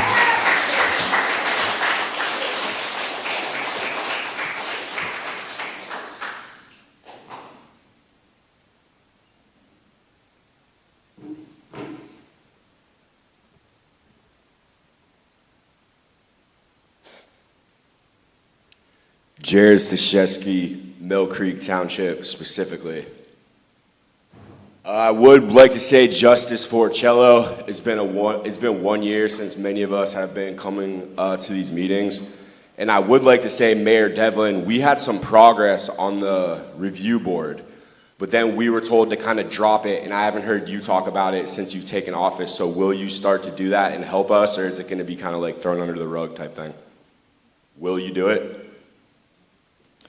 So the review board would be under council's purview. That would be the. But could you advocate? I'll be happy to have a conversation with you separately. Not going to engage in conversation here, but happy to discuss And it. I've tried to have conversations with you. I've emailed you. I've called, so I've been unsuccessful. So I would have it in the public eye. I'm not afraid. Anything I say, I can say it in front of anyone. I would like to say something positive, though. The energy in this room is notably quite better with an empty chair right there. Quite better. I heard a lot of good questions being asked, and no one had a problem with it. No one was reprimanded for doing their council duties, so thank you. I hope that chair remains empty. And what that news director said, that I wasn't even going to talk how I'm going to talk now, because I was going to talk about what was on Facebook, but I've actually been through a lot myself. Side note, if the news is not scared to talk about things now, can we please have them look into bobmersky.org? I repeat, that is bobmersky.org. Everyone pull up their phones and look at that, including all the media members here. That's some great reading that our state representative is involved in. Okay. So I'm trying to stay off Facebook because it's negative, and my family says to get off it because I go on little tangents on it. But I pull it up and I see an Erie police officer beating up a African American. And me personally, I didn't believe in the concept of white privilege until like a year ago. I thought like we're all equal, but what I've seen, I can say that I don't think that's the case. There is like two different sets of laws. My grandfather was actually a captain in the Erie Police Department, so I respect law enforcement. But he actually had an incident early in his career where he assaulted a student, an African-American college student, and I don't know the story, like I don't know all the details. I've tried to find out, but everyone who could tell me is deceased now, so I literally can't get details. It happened in the 40s. But he got a disorderly conduct for severely beating up a student. And I was thinking to myself, like, my father was born a couple years after that. Like, if he would have got charged more severely, I might not even have been born. So I'm here due to white privilege, and I'm not ashamed to admit that. So I'm kind of, like, emotional now. Oh, also, I was in Erie County Prison from April 18th to May 20th. I was falsely charged with assaulting an officer, a Mill Creek police officer. I did not touch the officer. I was abused in jail.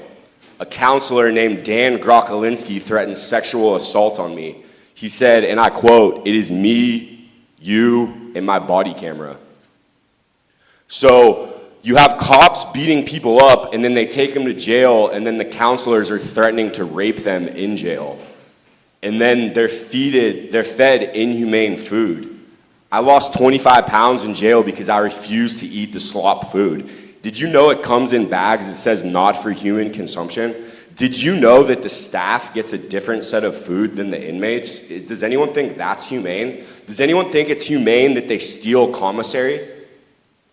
I don't think that is. So we need to look at this systematically. So Mayor Devlin, if you could advocate a little bit harder and get a little more pep in your step, I'd really appreciate that. And thank you. Thank you.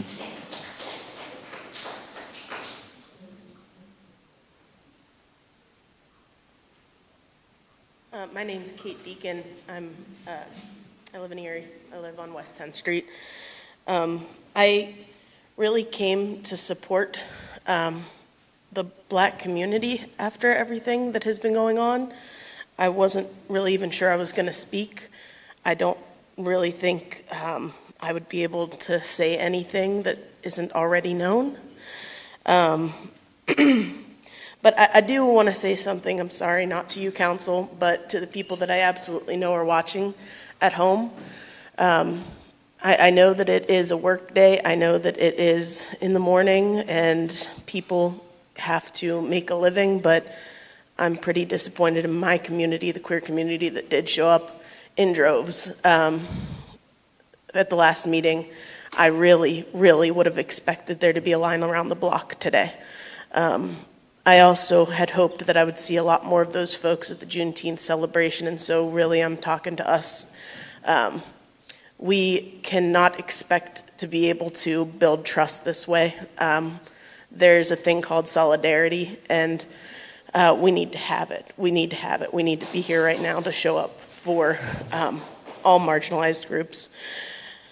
This is slightly, I was a little bit, I want to humbly say that I don't understand everything that we talked about today's meeting. I'm interested to continue learning more. Some of the things I heard about the development that was going to be happening on, was it 5th and Parade?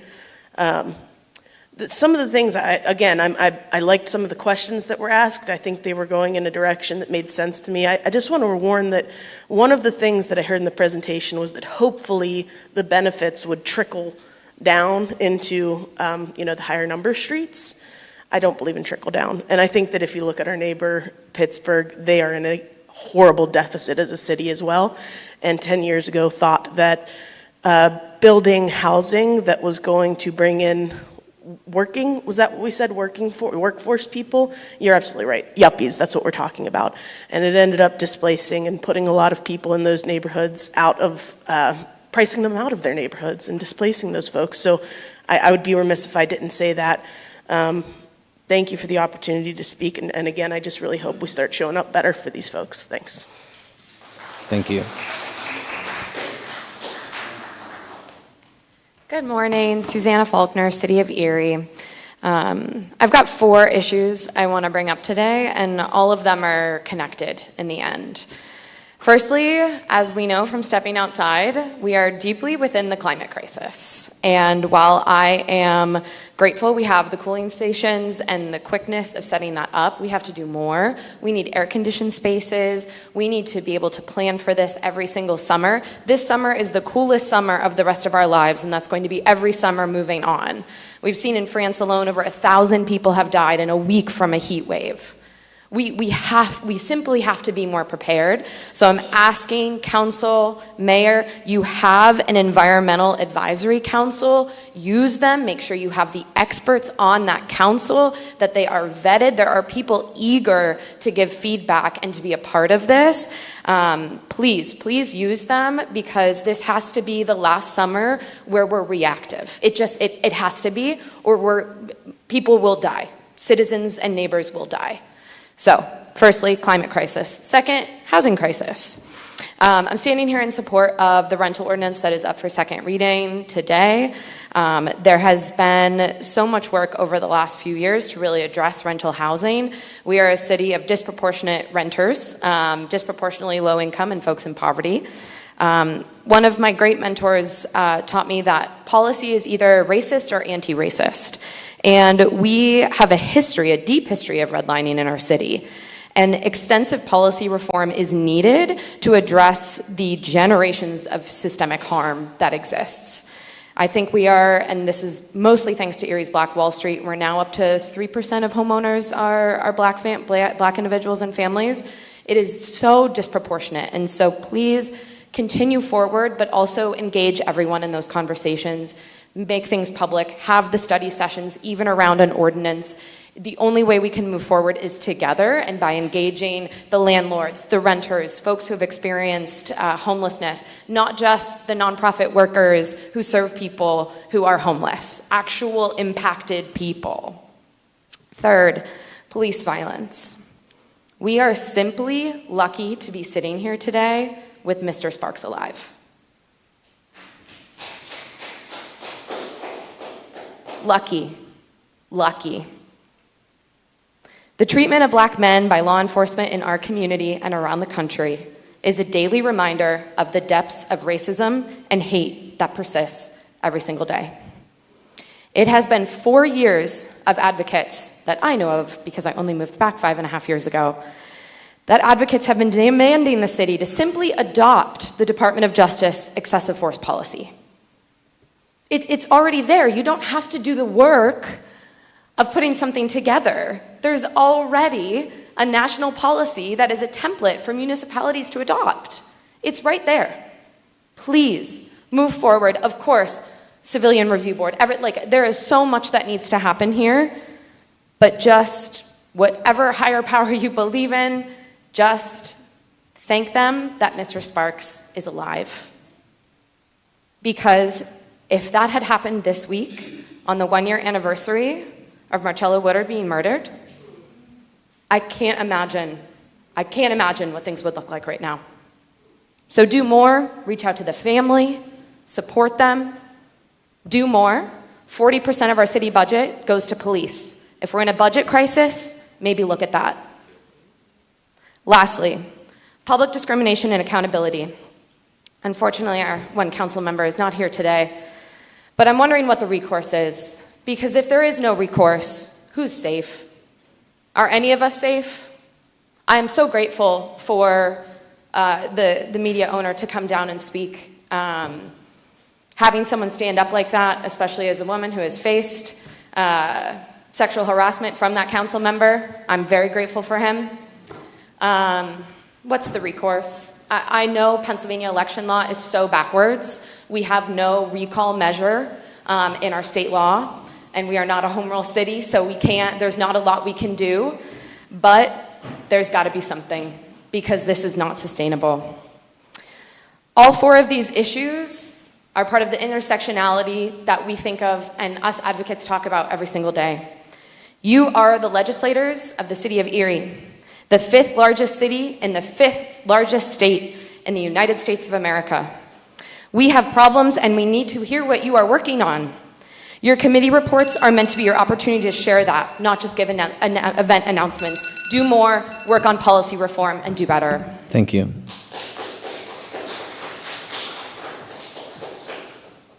Good morning, Jerry Roberts, lifelong resident, Erie, Pennsylvania.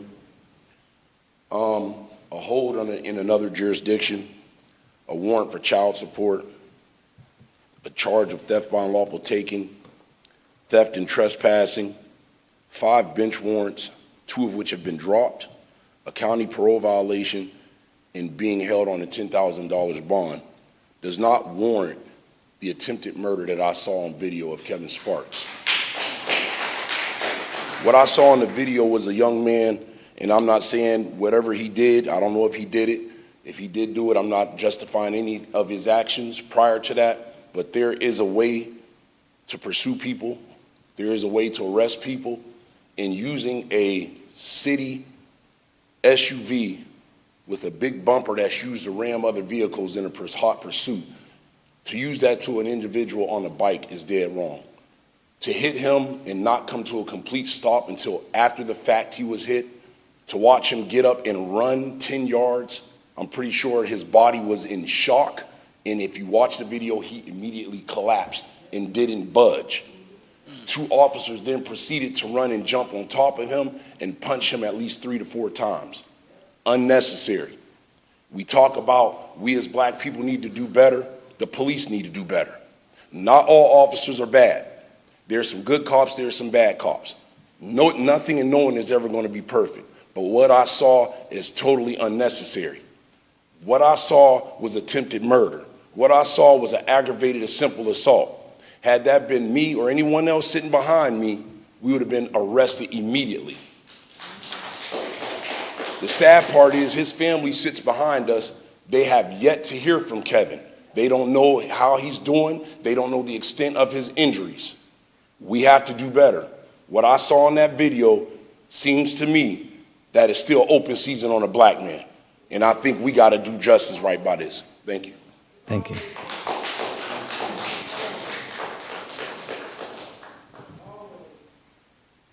Michael Pasqualini, Erie. I invite our current city council and the mayor to listen to how I describe the institution of police in its current form and then share their support of the institution or perhaps disagree with anything that is said.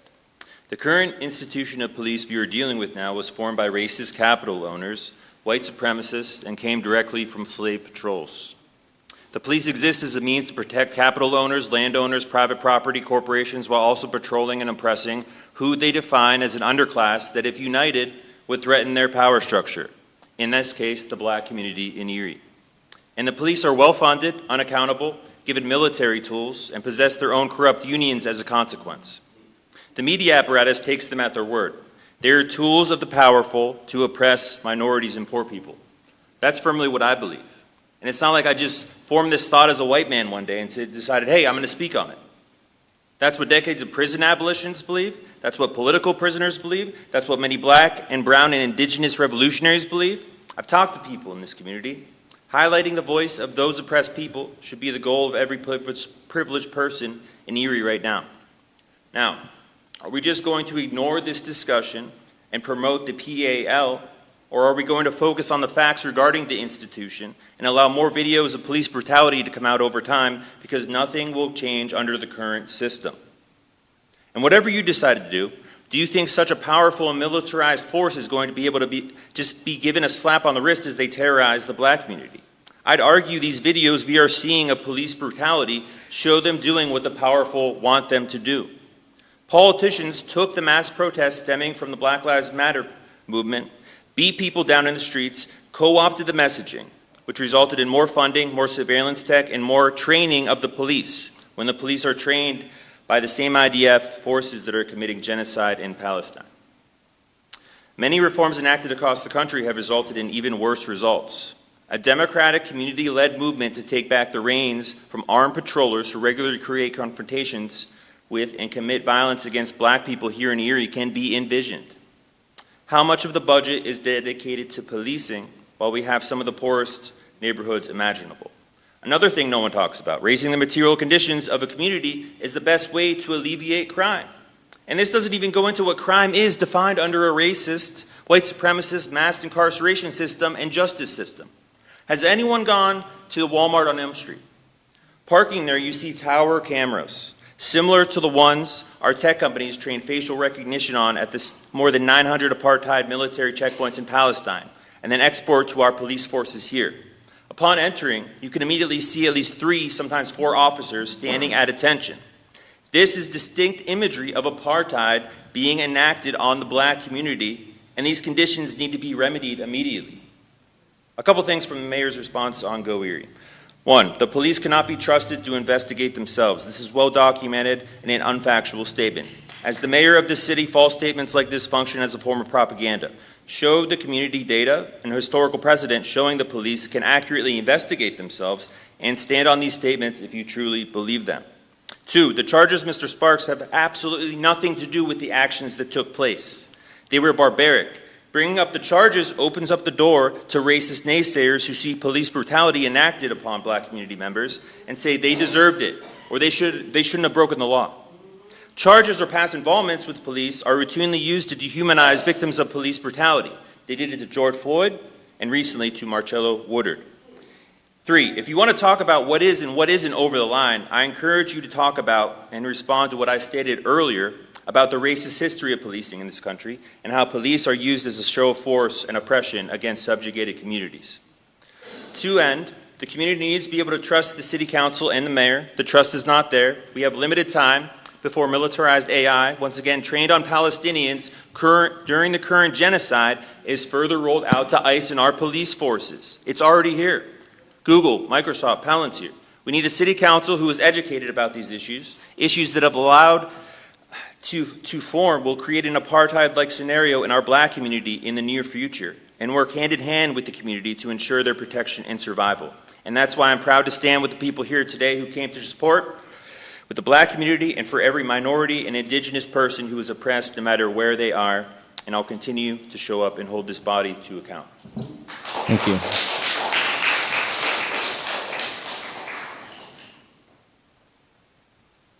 Good morning. My name is Danielle Randall, and I'm a lifelong Erie resident and the mother of 3 black boys. I run a program for young adults, young people who are trying to build a future, trying to become stable, confident, successful adults. Every day, I encourage them to grow here, to invest their talents here, to believe that Erie is a place worth staying, worth building a life in, worth raising a family in. But lately, I find myself asking, how can I keep telling them that Erie is a great place to grow when they're telling me they don't feel safe here? I teach financial literacy. I teach life skills. I teach them how to navigate adulthood. Do you want to know what they've asked me to teach them? They've asked me to teach them how they can keep themselves safe from the police. The same people who are sworn to protect and serve their community. And I want to be clear. I don't know whether the man in that video committed a crime or was actually fleeing from police, and frankly, I don't care. Because in this conversation, it's irrelevant. It's irrelevant because police officers are trained professionals. They are trained to de-escalate. They are trained to use the least amount of force necessary. They are trained to protect life. That is not what I saw in those videos. What I saw was someone abandoning their training. And in any other profession, in any other job, when someone ignores their training and causes harm, that's grounds for termination. And if ignoring that training leads to bodily injury, that person would be facing charges. We all know that. We all live by that, and we all teach our children that. Wearing a badge does not grant immunity. It does not grant a free pass. If anything, wearing that badge should mean that you are held to a higher standard because you carry the authority, the responsibility, and the trust of an entire community. And I need you to understand something deeply. When my students ask me how to protect themselves from the people who are supposed to protect them, when my own sons look at me with fear instead of confidence, when young people in Erie start believing that safety is something that they have to negotiate instead of something that they should be able to expect, that is the moment when a community begins to lose its future. I am here today because I refuse to let that happen. I refuse to let my boys and my students grow up believing that their lives are worth less. I refuse to let them think that Erie cannot be home to them. And I refuse to accept a system where accountability depends on public outrage instead of professional integrity. We deserve better. Our young people deserve better. And Erie deserves better. Thank you. Thank you.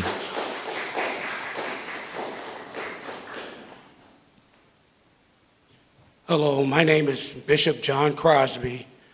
I'm a pastor of Bethel Apostolic Church here on 16th and Division. I've been here 66 years, born and raised here. And I've always, in my mind, never got into politics because I always thought they're going to do what they're going to do anyway, no matter what we say or what we do. We've been hearing about this here stuff for years, and nothing has really been done. So I was always quiet. I watch Facebook and I look at police officers cussing people out, beating them, stepping on them, and I can't even watch it. I just have to turn. I can't look at it anymore. But when I looked the other day, that was my nephew. That's my sister's son, who's laying in a hospital, can't hardly move. And now we got people sending her videos of her son being run over, chased down, and beat. And I seen an officer with his knee come down on his back. While I was in line, Kevin just called me from the prison, and he was telling me what was happening. Telling me how he took off running, and all of a sudden he tripped, and the officers jumped on him and started beating him, twisted his arm behind his back, beating him on his back, and then they stunned him. He said, Uncle John, I was just laying there. I was not resisting anything that they were saying, but they jumped on me on the ground, as you can see in the video, and started beating me, and then they tased me while I was on the ground. So myself, I've been in Erie all my life. I worked for Penelec Electric Company for 33 years, and I retired 11 years ago. And I always tell people, they ask me about Erie, I say, Erie is prejudice. They've been prejudiced for 66 years of my life. People on my job would do things, they would just pat them on the back and just, all right. I would do things, I'm called in the office, I'm given days off, and this co-worker did far worse than I did, and they didn't say anything to him. So I got to the point I says, I'm leaving Erie. I can't stay here anymore. It's prejudice. We're going to get the low end of the stick every time. And I never thought about what the gentleman said about Walmart. I've been to all the Walmarts. None of them have police on the office at the door like over on Elm Street. I said, that's amazing. There's probably more stuff going on out there than it is in the city. But to talk about this, to me, seems redundant because what's going to happen? We're just talking. When we get done, it's going to just be swept under the rug and wait till the next person get beat down, and then we come back again. So is the city hall, is there anything that can actually be done instead of heard? Is there anything going to change instead of just listen to people complain? I can imagine in your position, I'm a pastor, I hear people complain all the time. So there's nothing new to you to hear a complaint, but is this something that's going to change? Is it anything that can happen or be said? They can say, we got to get together and we got to do this. The worst thing that happened to me was he's not going to be charged. When I heard that, it just cringed me on the inside. No matter what he has done, run over the sidewalk, hit him, knocks him off of, that's arrest? That's justice? That I can be walking down the street and a police officer can just run me over? And then chase me down and tase me and beat me while I'm laying there. I'm not resisting. All they got to do is put the handcuffs on me and take me down. But instead, they tase them and they beat them. Where is the justice? I'm a pastor. I've been in church all my life, just about. I can't imagine if that was my son being run down like that, how I would feel. And I always have to hold back my real feelings about police officers. I'm not saying everyone. There's bad pastors, there's good pastors, there's bad, everybody. There's always a real and there's always a fake. But to see somebody do something like that, and you investigate it, and you're looking at it the same way I'm looking at it, and get done and say, oh, this was justice, and let him go on about his business as if he didn't do anything, you cannot by no means say this is justice. You can't by no means say this is probable cause to do what he has done. You have to look at it and say, this man needs to be punished for what he's done. Thank you.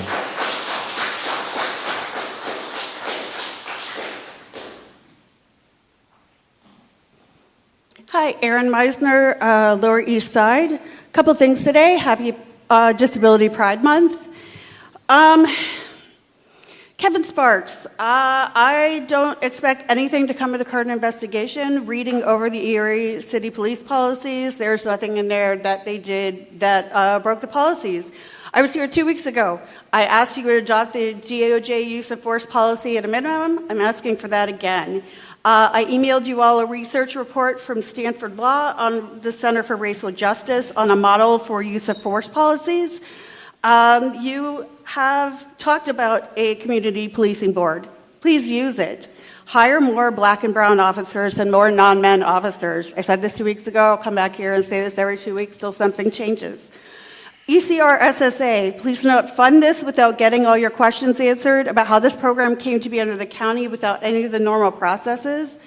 An excerpt from the Erie News Now, The Insider with Lisa Adams on June 26th. Ms. Adams, why the change to Erie County from the YMCA? Mr. Bob Hess, ECR SSA Program Manager. So sustainability is the reason for the change. We don't necessarily have to change grants around anymore. We're funded. That's the main reason for the switch from the YMCA to Erie County. 3 minutes later in the interview, Mr. Hess, we have recently requested funding from them, the PCCD run by the city, and we are patiently waiting for the response with that. Ms. Adams, so that is something that the city has helped support going all the way back to 2013, but you have to ask for it every year? Mr. Hess, for my understanding, correct. Ms. Adams, so is that grant money the city somehow gets as a city? This is not going to be impaired by their general fund budget issues that they're dealing with right now? Mr. Hess, I'm not 100% sure. Ms. Adams, all right, but you're hoping for a positive answer so they can continue to fund some of these positions? Mr. Hess, correct. 10 minutes later, Mr. Hess, if it's another social service agency that has funding or anything available to us, we'd certainly like to look at that. Okay, so the program was moved because it was funded, and it wouldn't be chasing grants, except it isn't funded, and they will have to chase Erie City grants every year. And they'd like to investigate working with other social service agencies for more funding. Make that make sense. I want the reentry program to succeed. I have personal connections to probation and parolees. I am concerned that this program was rushed too quickly to the county without the correct support, knowledge, client relations, or any programs ready to serve the reentry population on May 8th. I worry that the way this new ECR SSA is started, people are falling through the cracks. And I don't know if the city, county, and DA's office can fix what was broken when they abruptly shut down the program at the Y in May. I had my apartment inspected 3 months ago for renters. The inspector checked all the smoke detectors. That's all he did. He didn't walk into the kitchen to see the mold on the ceiling from a bathroom leak before I moved in. He didn't check the bathroom fan, which turns on but doesn't work. I could have literally had dripping water from the ceiling in the kitchen, and he wouldn't have known because he didn't walk in there. Please move the housing inspectors and rental registration under the city's purview for transparency and continuity moving forward. Lastly, a woman in Kansas was cited for driving without a valid license last month after the officer did not believe her ID, which stated male in accordance with the new Kansas state law that your birth sex must be listed on your driver's license. After international attention, the case was dismissed. Cruelty is the only point for this. That is why trans people need respect from and representation in our elected officials. Like other marginalized communities, we will continue to fight for ourselves and each other until freedom comes for us all. I'll leave you with a poem, Where Do All of the Sad Girls Go, by Alok Ved-Menon. Where do all of the sad girls go in this world that requires us to write poems about the people who have their hands wrapped around our necks for the very people who have their hands wrapped around our necks to recognize that they have indeed have their hands wrapped around our necks. Thank you. Thank you.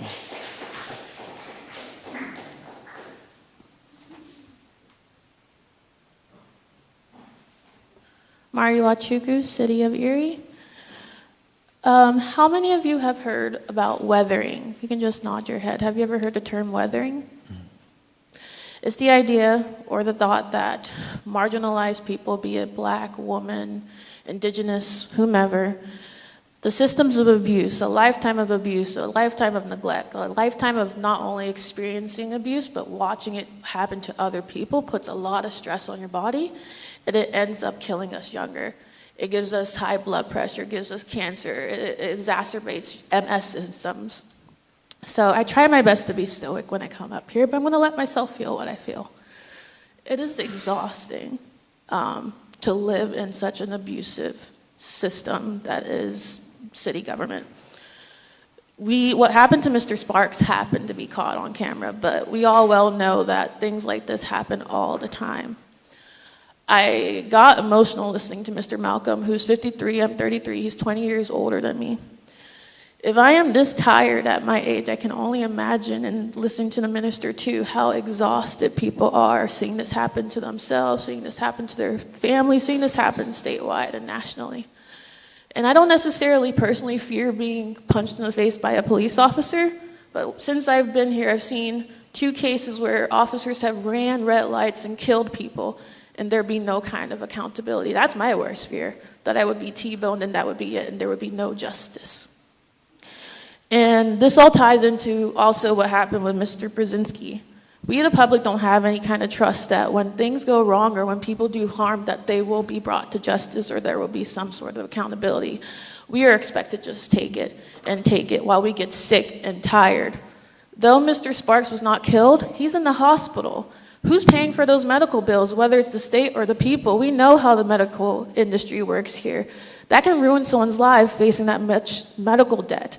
And that was done to him by public law enforcement. It's not right. We are all tired of advocating for ourselves locally, statewide, nationally, for Black Americans to be treated with human dignity. Because I know when they did that to that gentleman, they did not see him as a person. They saw him as a problem that they could do anything to.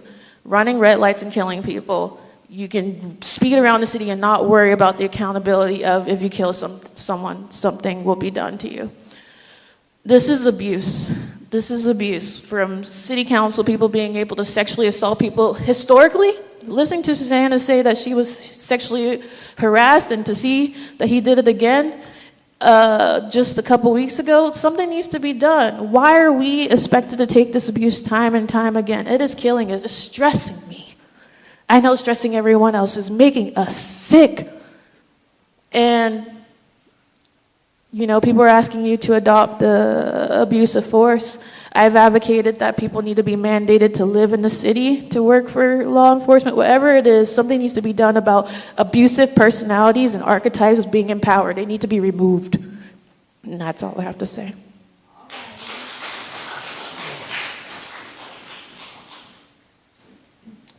Good morning. My name is Deontay Cooley, lifelong Erie resident. Here today to speak to something similar. Everything everybody else is talking about is the incident with the police officer hitting Kevin Sparks and then tackling him and then jumping on top of him and beating him.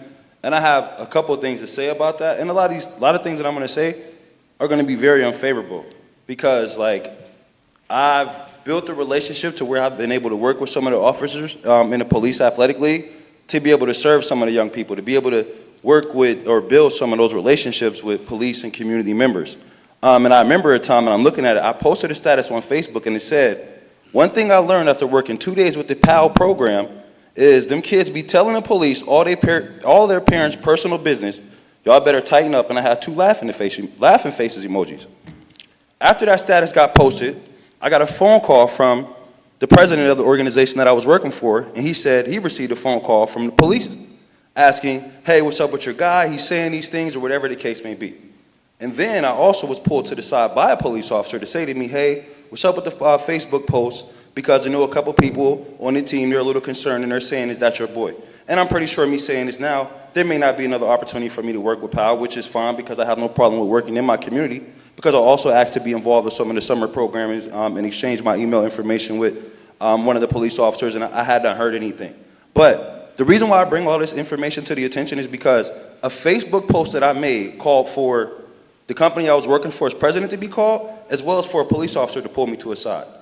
There was a police officer who hit a man with a car, got out of the car, tackled him, and then they attacked him. So I'm curious to know if any of those officers had a conversation with that officer to say, hey, you can't be doing that, you shouldn't be doing that. Even just outside of, you know, we got to wait for the investigation and all of that. We talk about being humans. We talk about, like, having morals, like, we're not condemning that behavior, we're condoning that behavior. But on that same day, 20 minutes prior to the incident taking place, I was leaving Country Fair, and the police pulled up on me aggressively. I didn't know they were pulling up on me. Parked back in my spot, ran up on my car. Where's your ID? Where's your ID? You got ID? I'm like, whoa, what's going on? Other people were noticing, coming over. They telling me pull my phone out. I'm like, I don't have my ID. We're looking for it. They asked me a name. What's up? That's not me. Well, you look like the guy. Where's your ID? That's not me. I pulled my phone out, and I said, listen, I'm going to show you my Facebook. I said to him, you might not want to do this. It's Deontay Cooley. He said, oh, let me, and he left, and he got out of the way. I get on Facebook 20 minutes later, and I see the incident with Kevin Sparks, and this is what I'm going to say. And what it looked like to me, because another police officer came, and another police officer came. As I was pulling off, they were swarming the block. And a lot of you are not going to understand what I'm going to say, and a lot of you are. That day, the Erie Police Department was hunting niggas. That's what they were doing. That's exactly what they were doing, because you see it all day. They swarm around in these trucks. We're paying for these vehicles. We pay for it. So we talk about tax dollars, and we talk about being in a deficit. I hope this family sues this officer, because we're going to continue to, sues the police station, sues the Erie City. We're in a $12 million deficit, but yet this officer may still be working, maybe because of it's the union or whatever the case may be. A crime was committed. A crime was committed. And then even if we say, oh, well, he tried to stop him because he was fleeing on a bike, so he hit him with a car. Okay, you got him there. He was fleeing. And then he tried to get up and he runs, so we tackled him. Okay, you got him there. You tackled him. But then when you get on top of a man and you start beating him and you tase him to arrest him, that is inhumane. That is inhumane. That is use of excessive force. That is a crime. A crime was committed. And this is what I will say, and I'm only saying it because I'm sitting in front of you two gentlemen. I'm pretty sure you two do not understand the feeling that comes in the pit of your stomach as a black man when you see a police vehicle behind you.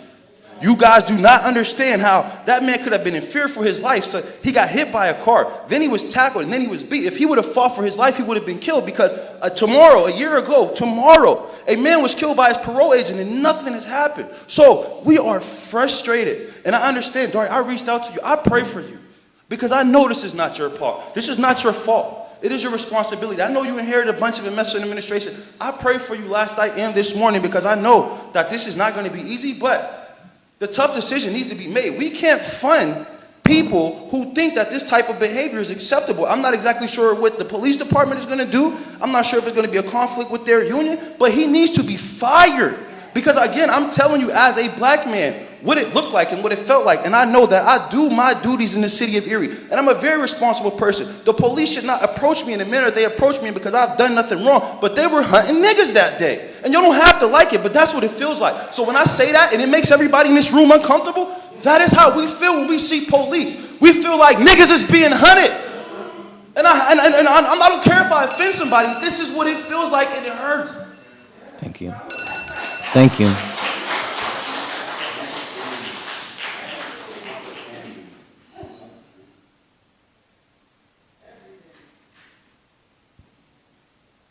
Hi, Cindy Schreiber, born and raised in Erie, live in Edinburgh. Briefly, just want to address ECRSSA before we talk about the ridiculous awfulness that's happening again. We were told at last meeting that there would not be a study session done because the program was going to be moved in location to public defenders, and that seemed to kind of quell the concern. At a Department of Human Resources meeting, I was personally told that that has not been decided yet. Rock Copeland has also said that has not been decided yet. So if that has not been decided yet, and that is what you based your decision on, I would like to see you revisit that study session. We gather here today on this ridiculously hot week. I want to applaud everybody that has been involved in the Welcoming City initiative of traveling up and down the East Coast. I wonder what the corresponding action that we have in developing task forces within the Erie Police Department to be more cognizant of those relationships with new Americans. I would also like someone to explain the continuous promotion of racial inadequacies, both pertaining to Erie, Pennsylvania, or Erie Police Department representation and treatment of community members that has continued over 52 years. This does not feel welcoming to the people who live here. Not even talking about new Americans. How about the ones that live here that build America? How about we talk about that? The policies seem to be ineffective. The people in positions of power seem to be perverted, and this is clearly not a priority. We've had issues with Erie policing and mayors since 1973. I looked up my year of birth to see if we were still having issues then, and Councilman Horton, I think you have talked about this, the racial segregation and discrimination that was so severe that the state actually threatened the city due to its negligent representation of black citizens on the police force. And what came out of that was a ratio that was supposed to exist that we are currently, 52 years later, significantly under. Like, we had 3 then and we have 7 now. It's 52 years. How are we not, like, barely doubled? We barely doubled. And there's case law that we're supposed to be going by that talks about how many we're supposed to have. So are we in violation of that? Because it certainly seems like we should be. For the past several months, a lot of us have been reviewing police procedures and policies from all over the county, and I want to read something that is so offensive and egregious and marginalizing and disgusting in Erie police policies. I am offended that anyone would even have the lack of intellect to put this on a piece of paper, let alone to approve it. Since offenders are the architects of their own destiny and control the level of force required to take them into custody, their safety, while still important, is the least considered in the hierarchy of safety priorities resolving a dangerous confrontation. Officers are admonished at all times to preserve the rights guaranteed under the Constitution of the United States. If that does not scream somebody's more important than another, I don't know what does. Why would this even be included? I mean, I can't even, the lack of intellect for this to be in a public policy is insane. I want to talk again also about the policy and how flawed it is. Impact weapons may be authorized for carry or may be environmental or readily available to the immediate needs of these officers. Paraphrasing, this could include a brick you see on the ground. It could include a fixed object. It could include a construction cone, an automobile, an item that may be thrown at the car or to strike the subject. Just basically pick up whatever you can and throw it at somebody or hit them. That's our policy. That's our policy. We don't have a use of force continuum of de-escalation, verbal, baton, hands. We don't have that. It's not in there. I have 12 policies now. I feel like I have them memorized. To say that we have a problem in Erie is a gross underestimation. And I believe at some point there was an intent to help move towards transparency and accountability, but I do not see that anymore. Our city allocates over 40% of spending to policing, according to national nonprofits tasked with data collection. of scoring over 16,000 city, municipal, and county police departments, we have 270 civilian complaints from 2013 to 2021, with only 8% being ruled in favor of civilians. Erie PD uses more less lethal force than 81% of other departments. Erie PD arrests 4.7 times the number of black people that they do white. Black homicide victims and their families are less than half likely to receive justice. The policies need to be changed. Thank you. And the people who have promised that they would be need to uphold that. Those conversations took place in December.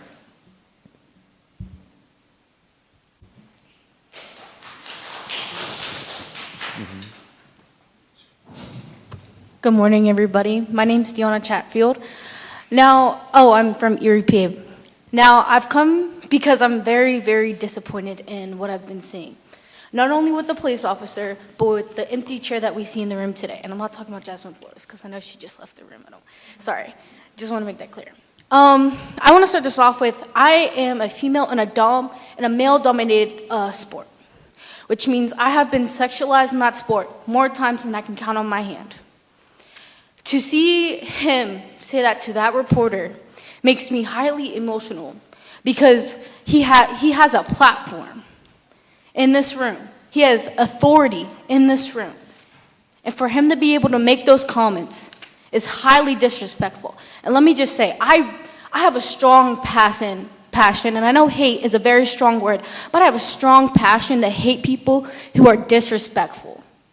And in my eyes, I don't like him because that was a very disrespectful comment. I know what it feels like to be in a room full of males. I've been in a wrestling room full of males. I've been the only female in a wrestling room.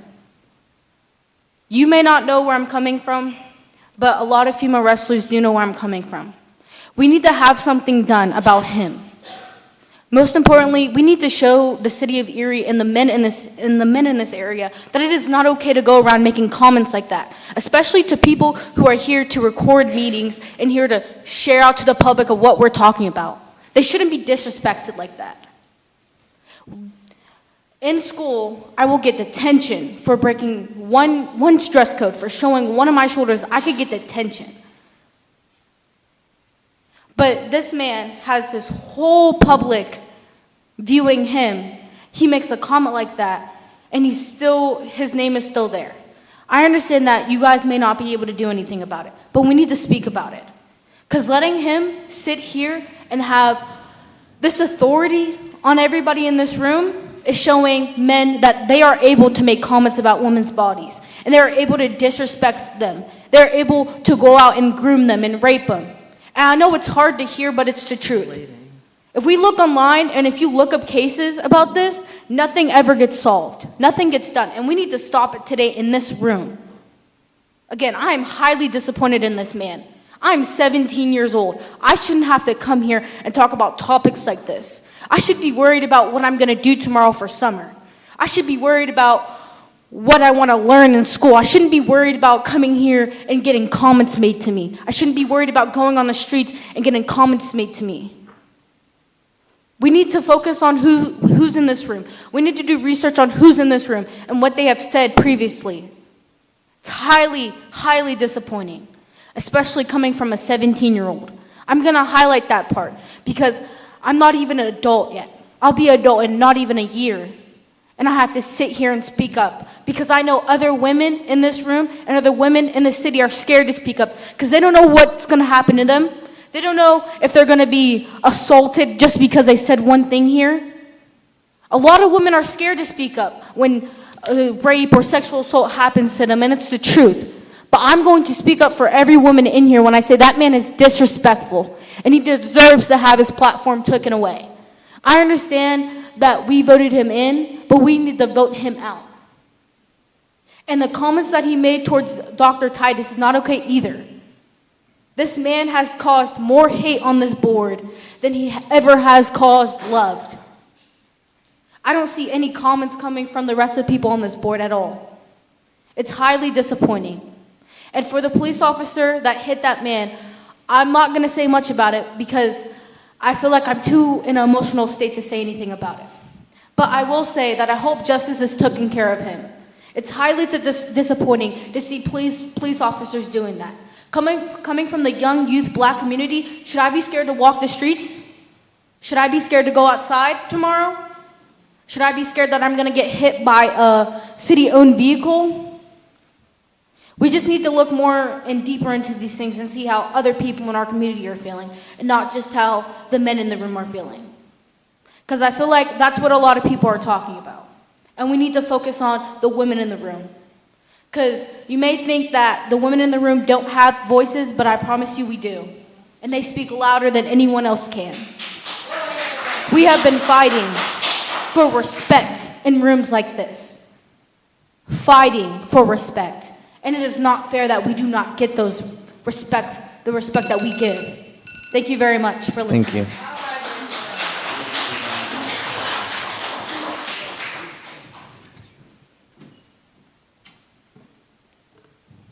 Hi, my name is Julia Jacobs, and I live on the east side of Erie. So I'm going to be all over the place because I didn't have something prepared ahead of time. I just want to kind of echo what everybody has come to advocate for.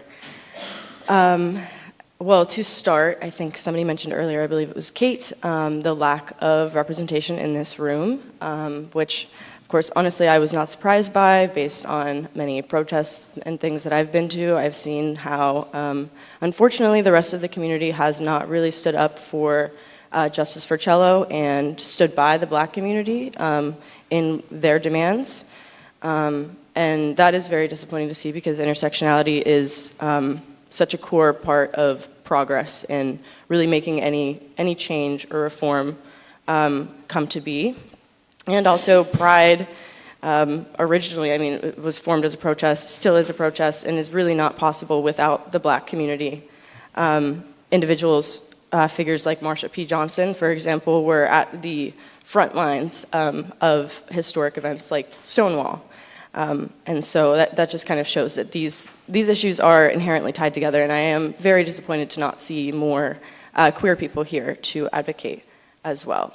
I also did want to mention Father's Day was not this last weekend, but the weekend before, and as somebody that has lost my own father, although he was not murdered, I spent the majority of Father's Day thinking about Marcello's family, and I hope that many of you did the same, regardless of whether you had a father to celebrate or not. Last Father's Day, Cello was here to spend it with his family. This year, they were forced to mourn a loss that should never have happened. They're also, although I, unlike many other people in this room, know that painful, aching loss of losing a parent, I've never had to fight for that hurt to be validated. I've never had to claw my way to justice for people to see that my father didn't deserve to die. So I did just want to highlight that. I think we should all be thinking of his family on any holiday, but especially ones like those. Specifically what we saw with Kevin Sparks more recently also just highlighted even more that we need, like many of us have been talking about, systemic reform. I just want to highlight also what Ms. Cindy had mentioned, the Constitution, and I'd been thinking about that as listening to people because a lot of our founding documents for this country, or even the systems right here in Erie that originally were designed to keep Black people and women from having any representation, from having a voice. And until those systems are deliberately deconstructed in a way that welcomes these people, it is going to keep perpetuating the same discrimination and disparities. There are many, many statistics to say across the state, across the county, across the city, that there are more racial disparities. Specifically in PA, there are more racial disparities among policing than 68% of other states. Also in Pennsylvania, this was between 2013 and 2023, homicides of Black victims are 3 times less likely to be solved. So again, I think that highlights the importance of why we need all hands on deck, all eyes paying attention to cases like these, because they are much more likely to be swept under the rug and invalidated. Also, a 2022 report showed that people of color are more likely to be subject to citations, arrests, and searches more than white peers, also more likely to be stopped and searched. And again, somebody else mentioned as well the context of the situation. I personally, I don't care what the man did, what his previous crimes were. I saw what I saw. I personally work in behavioral health. I'm trained extensively on de-escalation, even restraints, although we are also trained to not, use restraints if something can be verbally de-escalated or in another way. But I've actually done quite a bit of research on the type of training that police officers, especially here in Erie County, receive, and it does not include de-escalation or that kind of, I can't think of the word, but just in general, behavioral specialization that police could use before excessive force. So this is kind of reform that we need to push for, and I hope that it'll be made a priority by all of you. Thank you. Thank you. Is there anyone else here for public comment? Anyone else here for public comment? Anyone else here for public comment? I just want to take a minute. This was, and rightfully so, very heavy. There was a lot that we needed to hear, and there's a lot that's before us. And I don't want to just immediately jump into the business before we just take a minute to acknowledge. Thank you, and again, apologize for those who've had to, again, put their trauma on display for everyone to hopefully create some reform. But I wanted to acknowledge before we move into the next part. And so as we move into the next part, then we'll go into our liaison reports where we're able to respond to everything that we just heard. Dr. Titus? Yes. Are we missing our counselors for the rest of the meeting? Are we going to be Yes, okay? we do still have majority. We are down to 4 counselors, so nobody else is permitted to leave. But yes, we are down, three members are now absent. Thank you. Go ahead. So if I leave, you can't vote on anything today? Yes. Table it off? Please don't do that. Ordinances for final passage. Council file number 16618, official ordinance 39-2026, an ordinance appropriating the sum of $4,237.21 of program income generated through the Community Development Block Grant for the following CDBG CD24 projects. Sponsored by Councilmember Schaaf, seconded by Councilmember Troop. The Council File Ordinance 16618, and now known as Official File Ordinance 39-2026, be finally passed by City Council. Members Horton? Yes. Pohl? Yes. Schaaf? Yes. Titus? Yes. City Council passed Official File Ordinance 39-2026 finally by yeas 4, nays 0.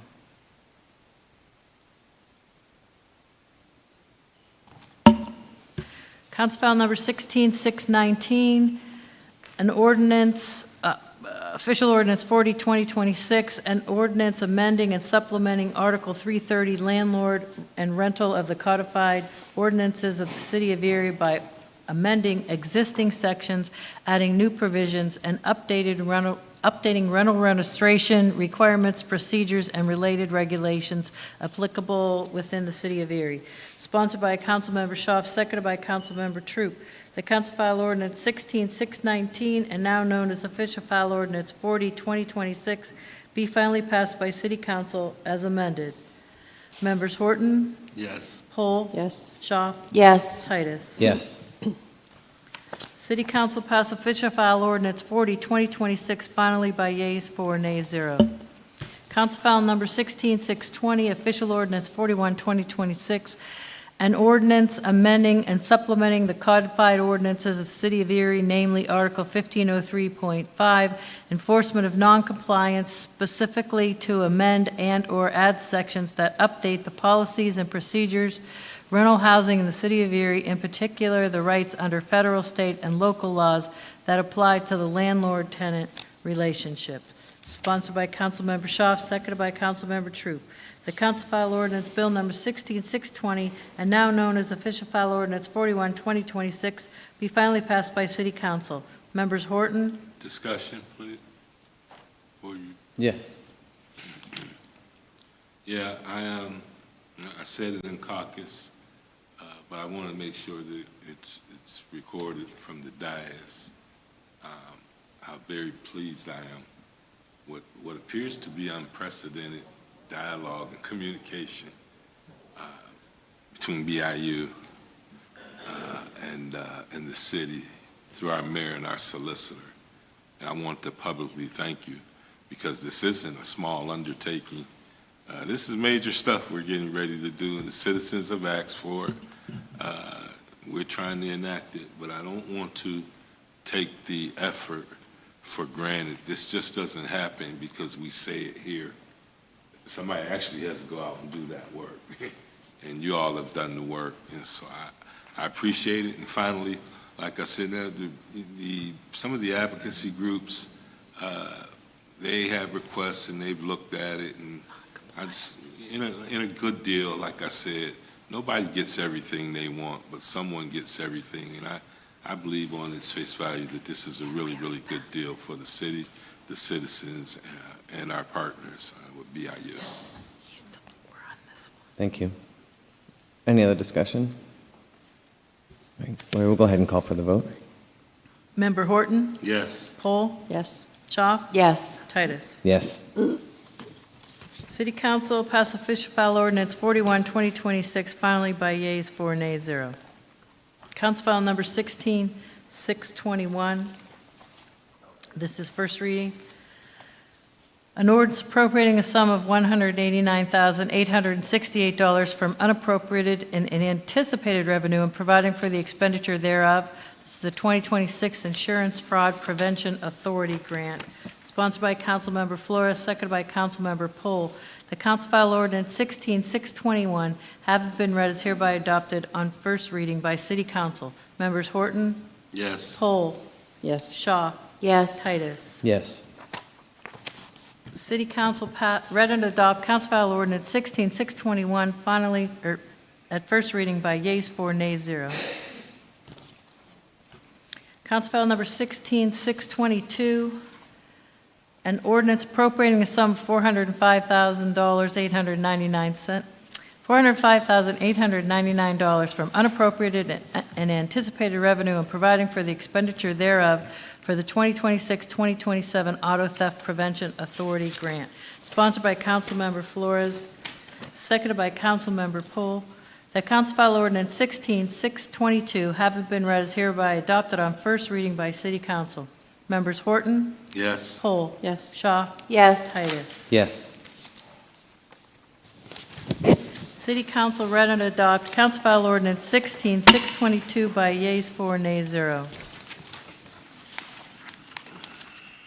Council File Number 16623, an ordinance appropriating a sum of $500,000 from unappropriated and unanticipated revenue for the expenditure thereof for upgrades to the Erie Center for Arts and Technology, which is ECAT, to be completed as a sub-grantee. Pass-through funding is provided from the Pennsylvania Redevelopment Assistance Capital Program, RACP grant.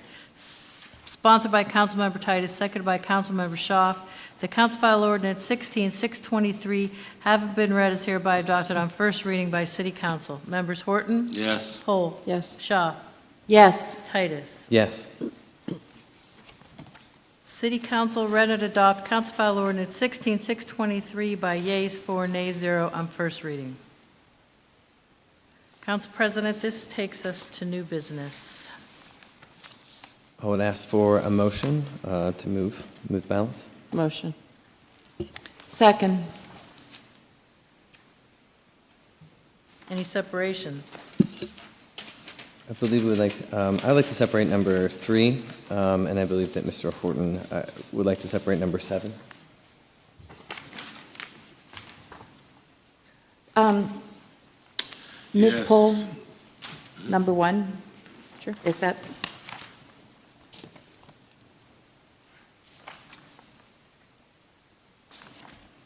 Number 3, number 1, Number 7.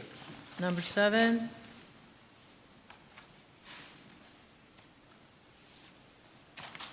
Any other resolutions to separate? Nope. Moving the balance of the agenda, members Horton, Yes. Pohl, Yes. Schaaf, Yes. and Titus. Yes. Resolution passes, yeas 4, nays 0. Going to number 1, sponsored by Councilmember Pohl, seconded by Councilmember Schaaf. A resolution of the City Council of the City of Erie commemorating the 250th anniversary of the United States of America and recognizing Erie's role in the nation's history. Whereas July 4th, 2026 marks the 250th anniversary of the adoption of the Declaration of Independence and the founding of the United States of America. And whereas the America 250 initiative encourages communities across the nation to commemorate the nation's past, celebrate its present, and inspire its future. And whereas the City of Erie and the Erie region have played a significant role in American history, including contributions during the French and Indian War, the War of 1812, and the development of commerce, transportation, industry, and democracy on the Great Lakes. And whereas Erie is home to historic landmarks, cultural institutions, and community organizations that preserve and promote the stories of those who have shaped our nation. And whereas the City of Erie recognizes the importance of reflecting on the nation's achievements and challenges while fostering civic engagement, unity, and service among all residents, and encourages our community to participate in local America 250 activities and programs that celebrate the history, diversity, and shared values of our nation. And now, therefore, be it resolved that the City Council of the City of Erie hereby joins communities throughout Pennsylvania and the United States in commemorating America's 250th anniversary and recognizes and supports local events and educational initiatives that highlight Erie's unique contributions to the American story. Happy birthday, America. I just want to comment real quick. I was very happy to sponsor this, thinking back over a lot of years. I was a senior in high school when we had our bicentennial in 1976, and so it dates me. But I remember all the excitement and bringing the communities together, bringing the United States together as one. You know, from special coins, just a lot of camaraderie with all walks of life. Like I said, not only in the city, but in the whole country. And we'll get back to that. I pray every day that we get back to being together again. We're going through a rough spot right now, but I have hope, and we'll continue to pray. Thank you. Thank you. Any- Ooh, it's a lot to take in. Someone came down and talked about the founding and formation of the nation's first police department, and referenced it to what it really actually was, and they were slave patrols.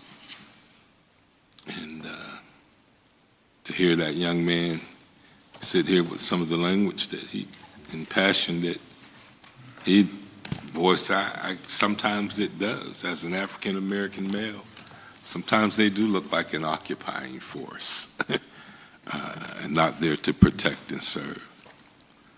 But that said, US 250, I'm not excited about it. I don't personally celebrate the 4th of July, and many of my friends and neighbors don't as well.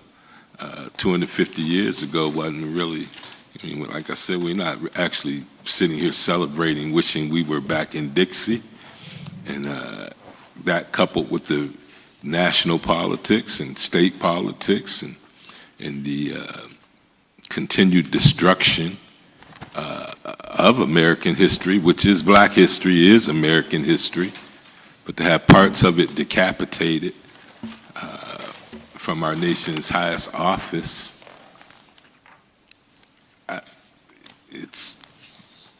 hypocrisy. I won't celebrate anything, any document, any time period that said people like me weren't 3/5 of a man. I do enough of that when I pledge to the flag. But I'm not excited about America 250. Erie certainly has rich culture.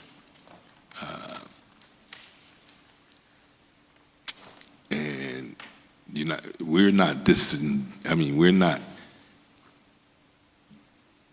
I'm not going to sit here and act like Erie didn't have some of those problems either.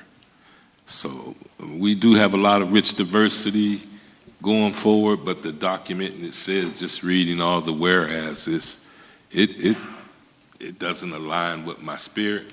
It doesn't align with my moral conviction, and I won't be supporting this resolution today. I applaud my colleagues for putting it forth in the spirit in what they put it forth, because I know that their hearts are pure, and I know that it's a good thing that some things need to be celebrated, but that's not one that black people particularly get up about while we're seeing laws being, that hard-won fought battles in the civil rights being overturned, while we're watching the Smithsonian Institute and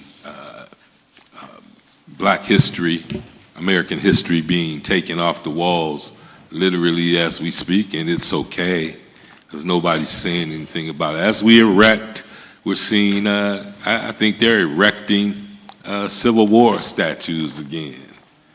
And so but hell no, I'm not celebrating United States 250, and that's probably not too popular. I don't want nobody to think that I'm anti-American either, because I fought for this country. I served for this country. I shouldn't say I fought. I fought this country for my rights, but I served this country that everybody could have their own rights. And I took the pledge that I would defend the Constitution that says that we're not even people, treat us like chattel, but I swore to defend it against all enemies, foreign and domestic, and I upheld my service.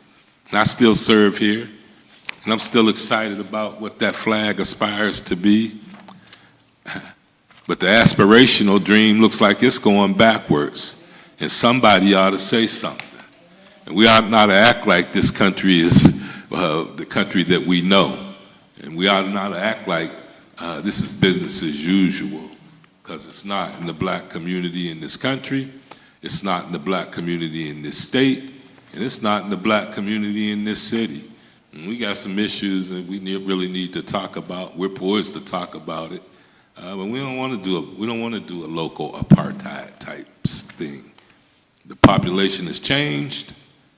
I think everyone who has a mind or half a brain knows that the population and the Democrats' graphics have changed. And you'll see it up here. You see it up here now. So there have been some really, really wonderful things that happened in the last 250 years. And the fact that we have the War of 1812 out here in this bay and that 1/4 of the crew were black speaks volumes. But I can't support this today. Thank you. Councilor Shaw. Thank you. So, in a good thing is that the FIFA soccer World Cup tournaments is going on in America. And my husband had the YouTube channel on the other day, and people from all different countries were on it, speaking that where they were from, they always got a bad rep of the United States. But so many people spoke up about how they were so glad that they were here in the United States. And people from all over were being kind to them, were telling stories of them. It was all over, was really positive, and I don't know the channel or anything to get people to say, hey, watch this, because I was just in the room. Well, my husband had this on, but it really was a great thing. And my soon-to-become son-in-law, thank you, was able to witness it in Philadelphia and sent me a picture of the stadium that was completely packed. Was, you know, this is happening all over the United States. So there are some goodness, and we are here for 250 years still, rebuilding, restructuring, but we're still here. Thank you.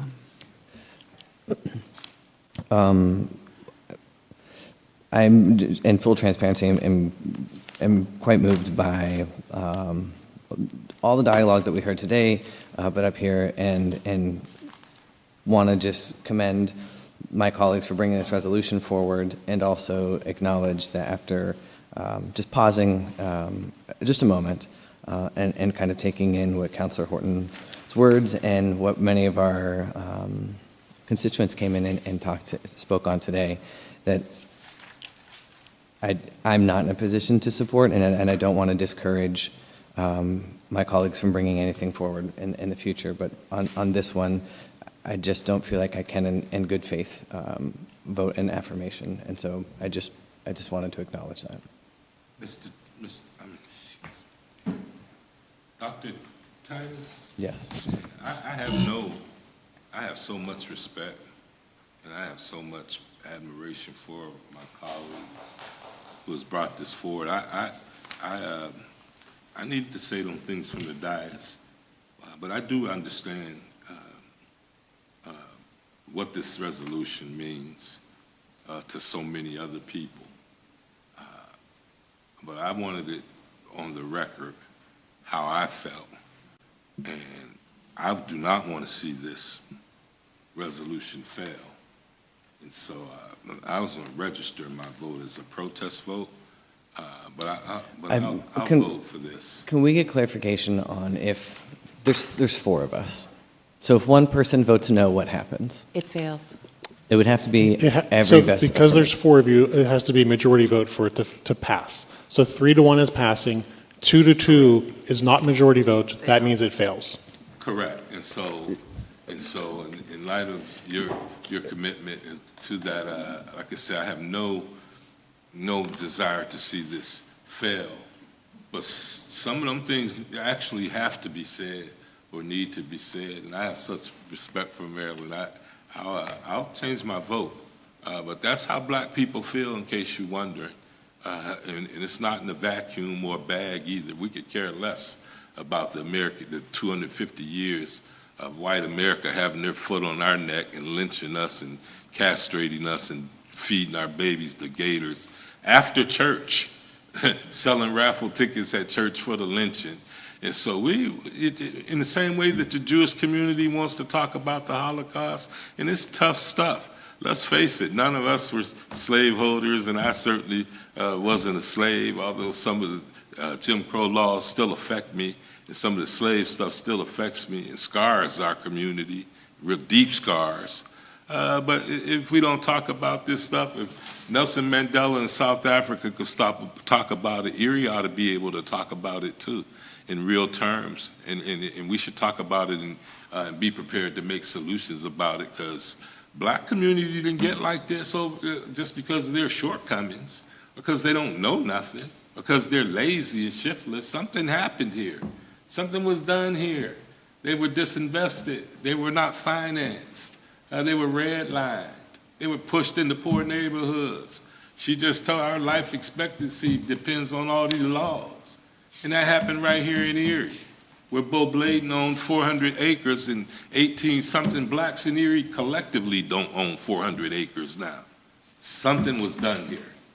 And I'm blessed and fortunate enough to be up here and sit here and be able to have this discourse and this conversation in a way that my peers, some of my co-workers, and some of the professionals who work may not be able to. But I will always highlight those things because I don't believe that you can fix a problem with the same mindset that created it. So, thank you. I'll be supporting it, ma'am. Any more discussion? No, let's call for the vote. Voting on the resolution, Mr. Horton. Yes. Councilmember Pohl. Yes. Shaw. Yes. Titus. No. Resolution passes, yeas 3, nays 1. Moving to number 3. So the reason I had this and asked for this one to be separated is we've seen this, a lot of discussion, and a lot of discussion has been brought to us, but I just need to clarify a few things. At this point where we are with an ordinance that was passed by county council and what is before us, what we as council are voting on is the distribution of funding that was already allocated in 2024. And so we are not guaranteeing future funding. We are not guaranteeing what this program can and cannot be in the future. But we are at a point right now where we are in 2026. This funding has to be allocated. And I believe if we don't vote this affirmation and put this resolution forward, that we are not only at risk of sending this money back, but we're harming the program that's already to the residents who need it right now because we can't control what program is in place. So what is before us right now is allocating funding from 2024. And so this, again, to reiterate, does not guarantee future funding, and there's many more conversations that should be and need to be had. But that's the reason I separated that, was just so I could speak on that briefly. Does anybody else on council have any discussion? Yes, I'm glad you separated because I have a lot of friends on both sides of that issue, and I've had conversations with both of them.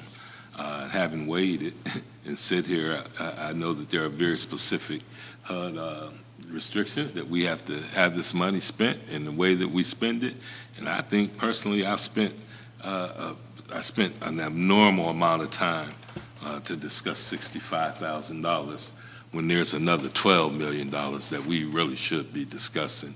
And I'm prepared to vote to support this because really it's a reallocation. And Ms. Smith and her office, they do such a fine job. And it's a reallocation. The rubber's got to hit the road. It's got to be spent somewhere. I appreciate your comments that this doesn't guarantee future funding because this never really was a funding thing. We try to do a good thing. Anytime that we help those coming back home, regardless of the administrators having their differences, they can figure that stuff out. That's not mine to figure out. Mine is to say, hey, here's the $65,000. Use it for the program. Use it for the people who actually need it, not so much who's administering it. And the conversations were all good. I learned a lot. I'll continue to learn a lot. And I'll just say this and shut up. I voted against the reentry, the day reporting center. It's a $2 million a year boondoggle. And so it turned out to be everything I said it was going to be when county council voted to purchase that building. And finally, this doesn't have anything to do with the vote, and I know that we're talking about it, but it has everything to do with the intersectionality of it all, to try to wrap it all up, even with the police stuff. There were a bunch of reports generated by Mercyhurst Civics Institute, and one of those reports was from a police officer, a retired chief from Oakland, and he came here and he did a study on the police to see if there was some disparities. And it came back that, yes, there's some disparities. And we haven't seen that report since. I'd really like to see that report again. Because when you talk about best practices, don't just give us some of the best practices, give it all to us. Thank you. Any other discussion, or are we okay to call for the vote? I'm just going to read it. Resolution that the mayor and the other appropriate city officials are authorized to execute an agreement between the City of Erie, Erie County Reentry Support Services Agency, ECR SSA, whereby the city will make available community development block grant CDBG funding in the amount of $65,000 to carry out the designated activity outlined in the amended FY24 CDBG plan. Member Horton? Yes. Poll? Yes. Shaw? Yes. Titus? Yes. Resolution passes, yeas 4, nays 0. Moving on to number 7. A resolution pursuant to Article 7 of the revised zoning ordinance 80, 2005, in a public hearing held by Erie City Council on Wednesday, July 1st, 2026, at 9:30 a.m. in the City Council Chambers, Municipal Building, Erie, PA. The request to designate the former William and Mary Spencer House located at 519 West 6th Street, 16507 as a historic building be hereby approved, and the city solicitor is authorized and directed to prepare an ordinance to amend the zoning map to reflect such designation. I move to have that table. Do we have a second? Do we have a second? I'll second. Motion to table. Councilmember Horton? Yes. Pohl? Yes. Schaaf? Yes. Titus? Yes. Resolution tabled 4-0.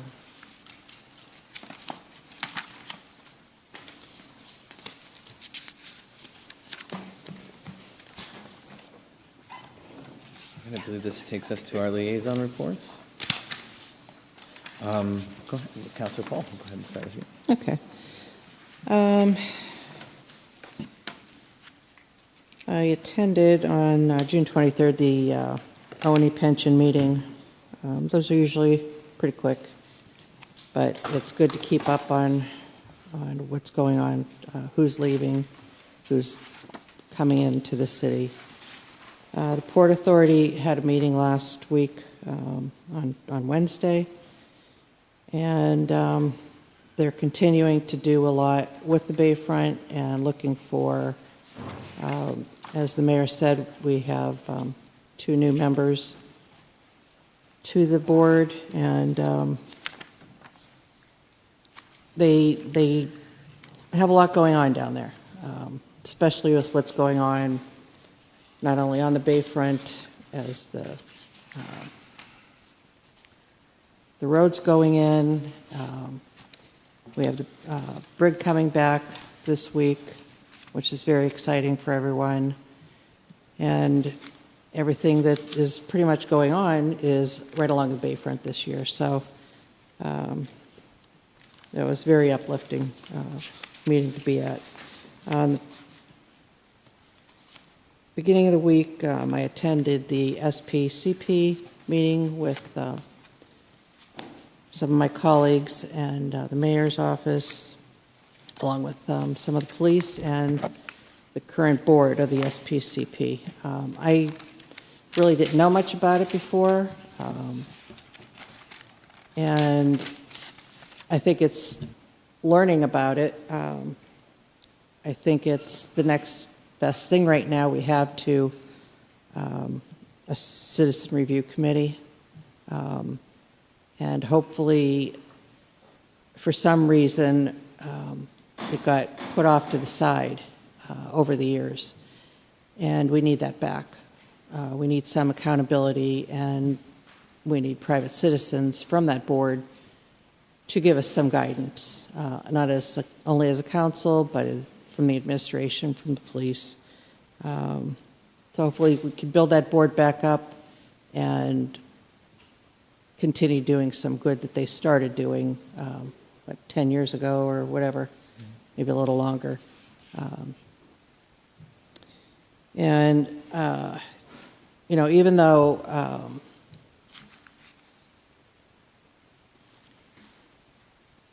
with what's been going on with one of our counselors, and, I feel for you, for what you've been through. I feel for all the people that have come up to speak in the past few weeks about that. And then with TV station here, and the people coming to speak about that, I'm embarrassed because I was very excited at the beginning of the year to be on this council to help our citizens. It's not starting out. It's only been 6 months, and it's not starting out the way I thought and hoped it would be. There's been a lot of bad decisions over the past years, monetarily with the city, that brings us into the deficit that we have right now. And I want to be on board to fix that. Not myself, but with the community involvement, with the administration, with the council. And from what our colleagues' actions have been in the past, it's taken us away from that. And till something happens with whatever way it goes, we can't focus on what needs to be focused on. I haven't dealt with what, the one community has been, but as far as the reporter, which she dealt with, I have dealt with that personally from, as I'm thinking about it, from the time I was 14 years old and into my, adulthood. And I was always, told to, I was raised, you just sit back, you respect your elders, you just push things aside, it'll go away. And I respect the women that came to speak today, and I respect the women that are speaking out now against that, because it has been pushed aside for a long time. So that I'll stop. Thank you. Councilor Horton. Sure. I attended the Housing Authority Study Commission last Thursday and the 2 Thursdays ago, and I followed up with their general board meeting. It's one of the first times I really had to engage with the full board. They have some things going on. I was able to discuss with them, get their feelings on the Best property situation, which I also met with Best, and they went over the plans like they did here today, only with a little bit more detail. I have a problem sharing any of that. I would ask her that any PowerPoint that she has that she would share with us through our clerk. As far as the Sparks incident, I reached out to the mayor and I spoke with Chief Laura. And first thing I did was pledge offer my support to allow them to do the investigation. Having donned the uniform before and worked in other capacities where like NAACP investigating, I find this it's best to allow those things to kind of play off and some of the reactionary passion to kind of burn off so that everyone's not reacting, but perhaps being more responsive instead. Not looking for an I got you moment. I am the liaison to the police authority. I've wore a lot of hats over the years that caused me to be at odds with the police authority, but we're a teammate. We're all working over here at City Hall. We all want accountability. We want sunshine. I would ask that the mayor and the police issue a full report of their findings. So I just feel that if that kid had a uniform and you hit him it would be attempted murder. If Renee Good turned her wheels away and got shot in the side of her head, they ought to have some de-escalation sense. And that's not anything, it should be policy, but that's not anything anyone should have to tell you, especially if someone hits you, you're the first one saying you're trying to kill me. And he wasn't going 5 miles an hour when he hit that kid. He could have maimed that kid for life. And unless that kid's fleeing from a gun incident where it's an active shooter, there's no justification for that, whether we have a policy or not. And last thing I would say is when we have these incidents, whether it's vehicle fatalities on Sassafras Street or these type incidents, that the community has a right to know how many of these offenses that each of those officers are involved in. And if there's a trend, we need to talk about how much money the city has lost in lawsuits. But certainly we can't have frequent flyers. And we already know that we do have frequent flyers out here. It's the same cops doing the same doing the same stuff. And there ought to be a chart or a record of how many of these offenses you're involved in.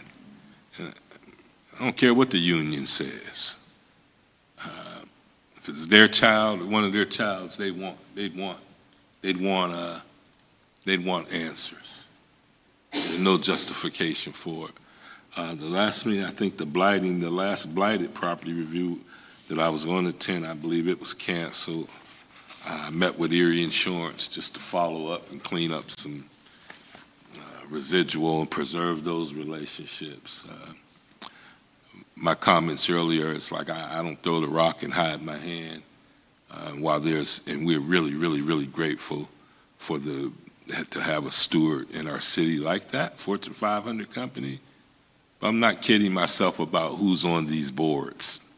I'm not kidding myself about who's on the Erie Black Wall Street board. I'm not kidding myself on who's on Best board. I'm not kidding myself about the Infinite Erie. I'm not kidding myself about the Erie Refocus plan. And it's not saying anything negative about who's on there or that they're doing anything that runs amok. I'm just saying for the sake of sunshine, people should know. And so when these decisions are being made by these autonomous authorities, boards, commissions, entities, agencies, organizations, you need to know who the decision makers are. That's all. Thank you. Thank you. Councilor Schaaf?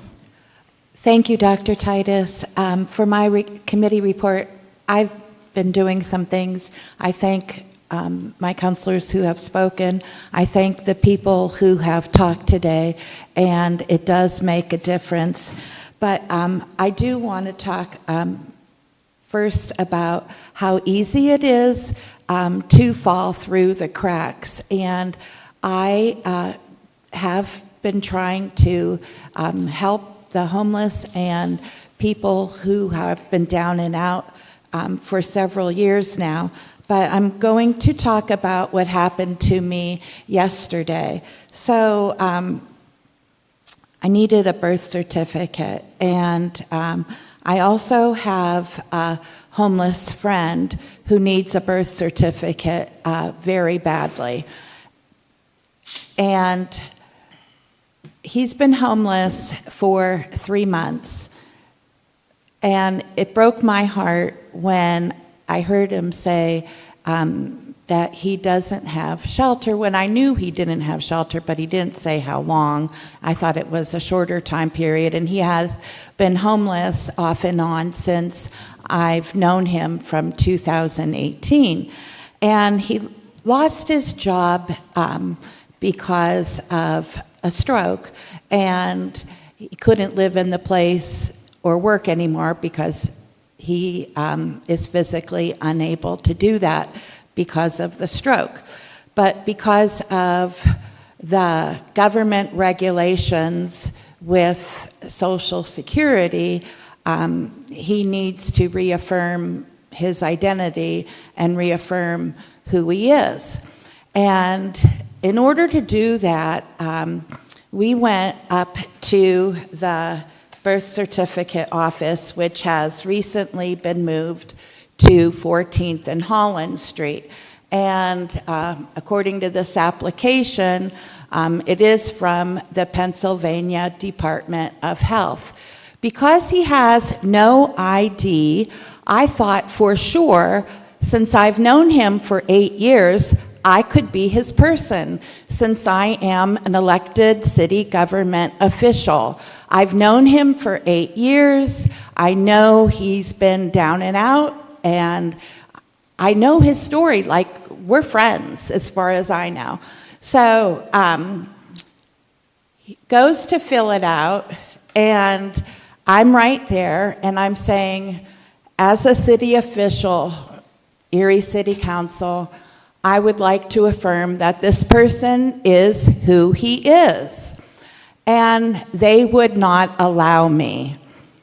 It had to be either a lawyer, which I am not, a social worker, which I am not, or an agency official person working. And you had to give a picture of that. And well, I could give my picture, I wanted to do my badge, and they would not allow me to do that.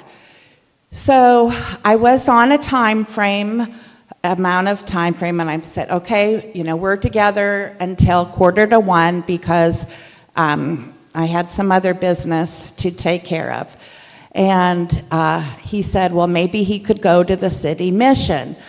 Well, here we are going down there. He didn't want to go because he's been trying to do this for so long, and homeless people, they need support. They need professional support. And we went down to the city mission during their lunchtime, which is not the time to go trying to do business. But I assured all the people waiting in line that we were not there to eat. We were there on a mission. So we did get in. We were able to wait for a little while. The person said, this is not the time to come. And I'm like, I know, I apologize for that. But thank God for that person who spoke to us, because he did direct us to Erie County Care Management, which I have had things with them before, but sometimes you're not thinking clearly. But because he handed me the phone at the city mission with a direct social worker, experienced person who was able to meet us, and she happened to be an outreach person for the homeless, we were able to sit down at that moment when we got up there and fill out the information. So hopefully he would be able to have it eventually ASAP. So after that, I was able to drop him off back downtown, and I went to Wayne Park to give out water to people, which was a success there.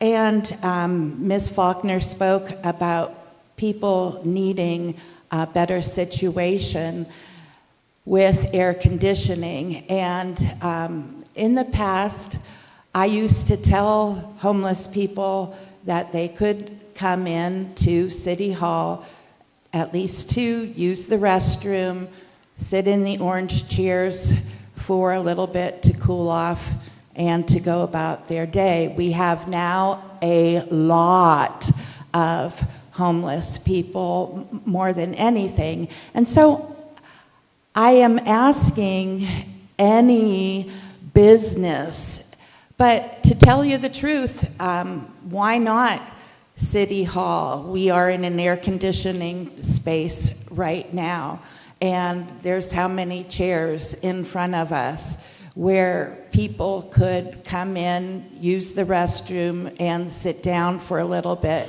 before they feel up to going outside, since the weather is so nice. I've been to Bath, Maine, and they had opened their City Hall for a function in the evening. Because a public building is a public building, maybe we could just do it here. Mr. Pilatus, I will write a letter and take care of it. Thank you for coming, and thank you for everyone for coming. Let's see what else I wanted to talk to you about. I was at the John Horan Garden Apartments, invited by the Housing Authority. They, with the help of community partners, the Erie Community Foundation, the Housing Authority, ECRA, I hope I'm not missing anyone, the City of Erie, we were able to witness the open house of a great commercial kitchen there at the Garden Center, Community Center, and because of work that Jennifer Dennehy does there, and she was asking the people for a re-life and things there too. They were able to do a floor, new floor, but they received able to do the walls around it, and a newer artist to do some public work, a Nicholas Cardell Gore, who I met. He did the walls of the gymnasium with diverse caricature type of people. That was absolutely awesome and amazing. And he also has done 250 Bell that is on French Street next to the Children's Museum. So I thank all these talented artists who give back to the community. And I want also to thank an officer, Daniel Post. And Daniel's mother is no longer living. Her name was Debbie Post. And she was a friend of mine that I met in 1981 or so. And I've known her family. I went to her wedding. So Daniel is an officer who gave part of his liver to his future father-in-law. You know how those things just sort of happen to you. You don't know if you're a match or whatever.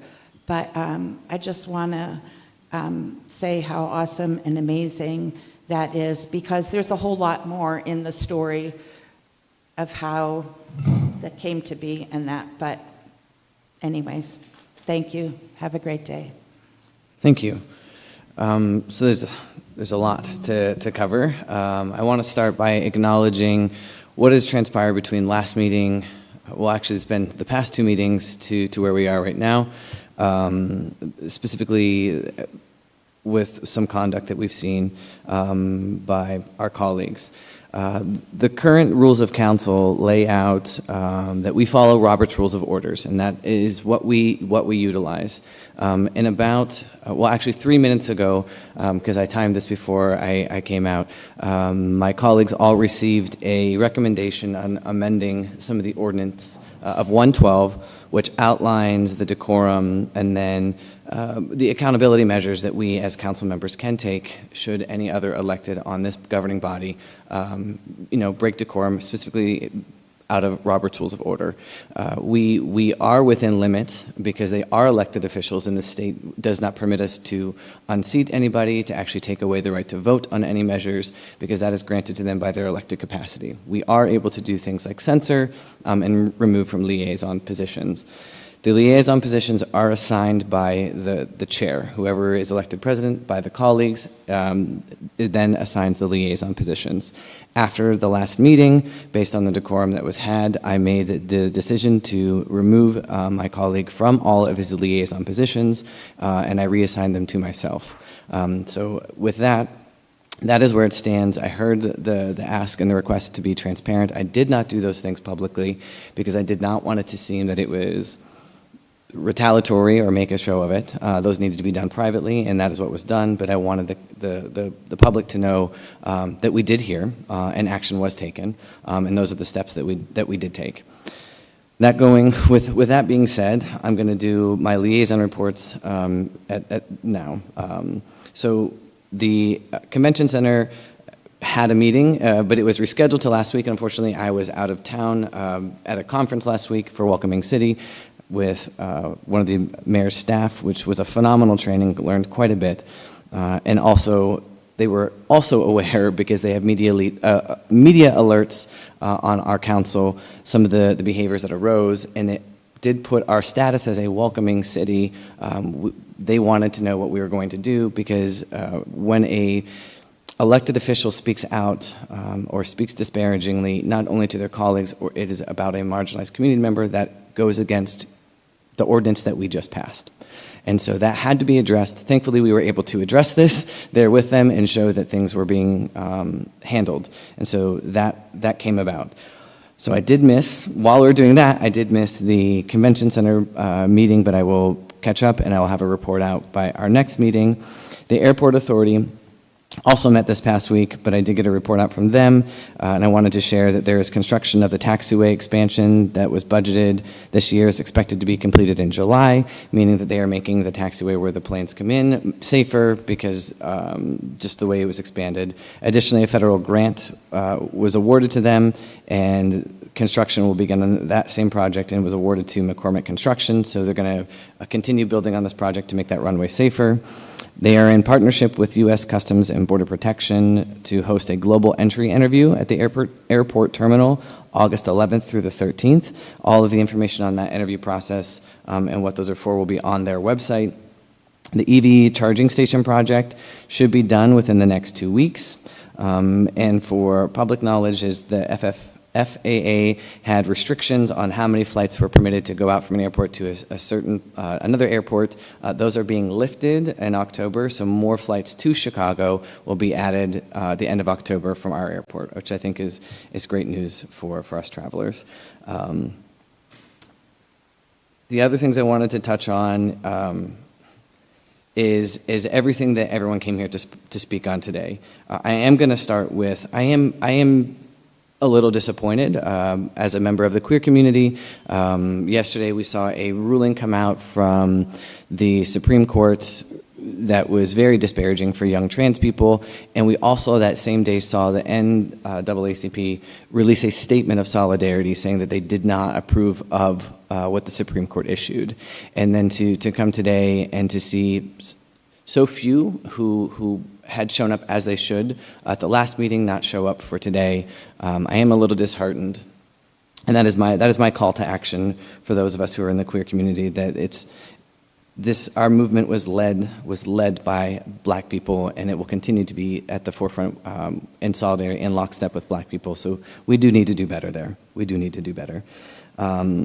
Additionally, the videos that we saw, these are the most recent videos that we saw. We've seen many videos shared with us, not just as the administration, but as council, but these are the most recent. And I don't know the full context of what unfolded, but transparently, I don't think it'll change my opinion much. And I think we're all aware, including the consensus from the last meeting that we were at, where it wasn't a full SBCP meeting, but there was an awareness that things needed to change, and that there's new leadership with a new chief of police, and there is a desire to do better and to rebuild the connections and to make sure that the lived experiences are being centered as we move this forward. And so I think, I'm excited for what can be, and I think what will come. And it's not just an opportunity, it's definitely an imperative call to action that we're partnering, again, with those lived experiences to make sure that they're at the table as we're revamping any policy and we're looking forward to things. In closing, I do want to say that tomorrow is 1 year since the murder and death of Marcella Woodard. And at that time, at that meeting, I made a very public comment about how I was going to have an ordinance and how I was going to put things forward. And quite frankly, I failed. I haven't brought that forward. It has been in the works. It's been in inboxes. It's been being reviewed. But that will be in my colleagues' inboxes by the end of this month for everyone to review and to give feedback on in partnership with the commission that the mayor and her administration is putting together so that they're working in tandem. But I haven't lost sight, but I am taking accountability of I haven't pushed it hard enough. And so that will be, again, to acknowledge what Mr. Horton said, not so it's reactionary, but so that it's intentional and it's purposeful. Because we are definitely at that point where we're beyond the point where change needs to happen, and we need to be doing it intentionally so that we're not doing it on the heels of another death. And with that, I will wrap my report, and I will pass it over to the mayor. Real quick, as a history person, we're celebrating this year the 250th anniversary. Really, it's the Declaration of Independence. It's when the United States said, we're rebelling, and that's a fact. But I just want to point out that we talk about the Constitution. The Constitution wasn't the first form of government. First, there was the war government during the Revolutionary War, Articles of Confederation, and then in 1788, they had a convention. So a couple things didn't work before we got to our current form of government. The Constitution essentially is a long series of compromises. The Bill of Rights, as we know them, started out as 12 amendments. Only 10 were actually approved. And now, up through the 1970s, we have I think 28 amendments total. So we're built on compromise, talking, discussing, and I think just talking about the Constitution will be 250 years, actually, in 2039. So just to throw that out there. Thank you, Solicitor.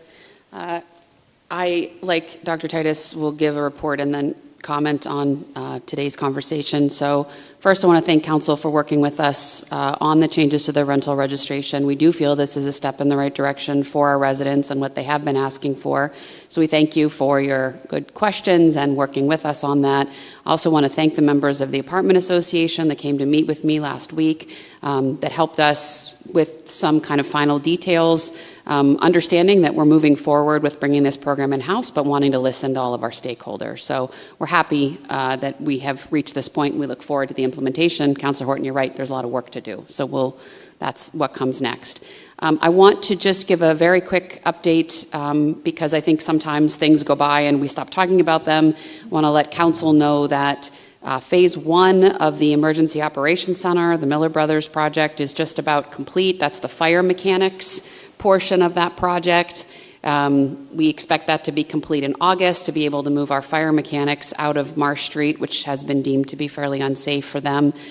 And we are just about to choose an architect for the design of the Phase 2, which is the Emergency Operations Center. So, at this moment in time, I'm not sure this is the right time to be talking about this, but on the other hand, in the interest of transparency, I think we need to report on what's happening. So I want Council to be aware.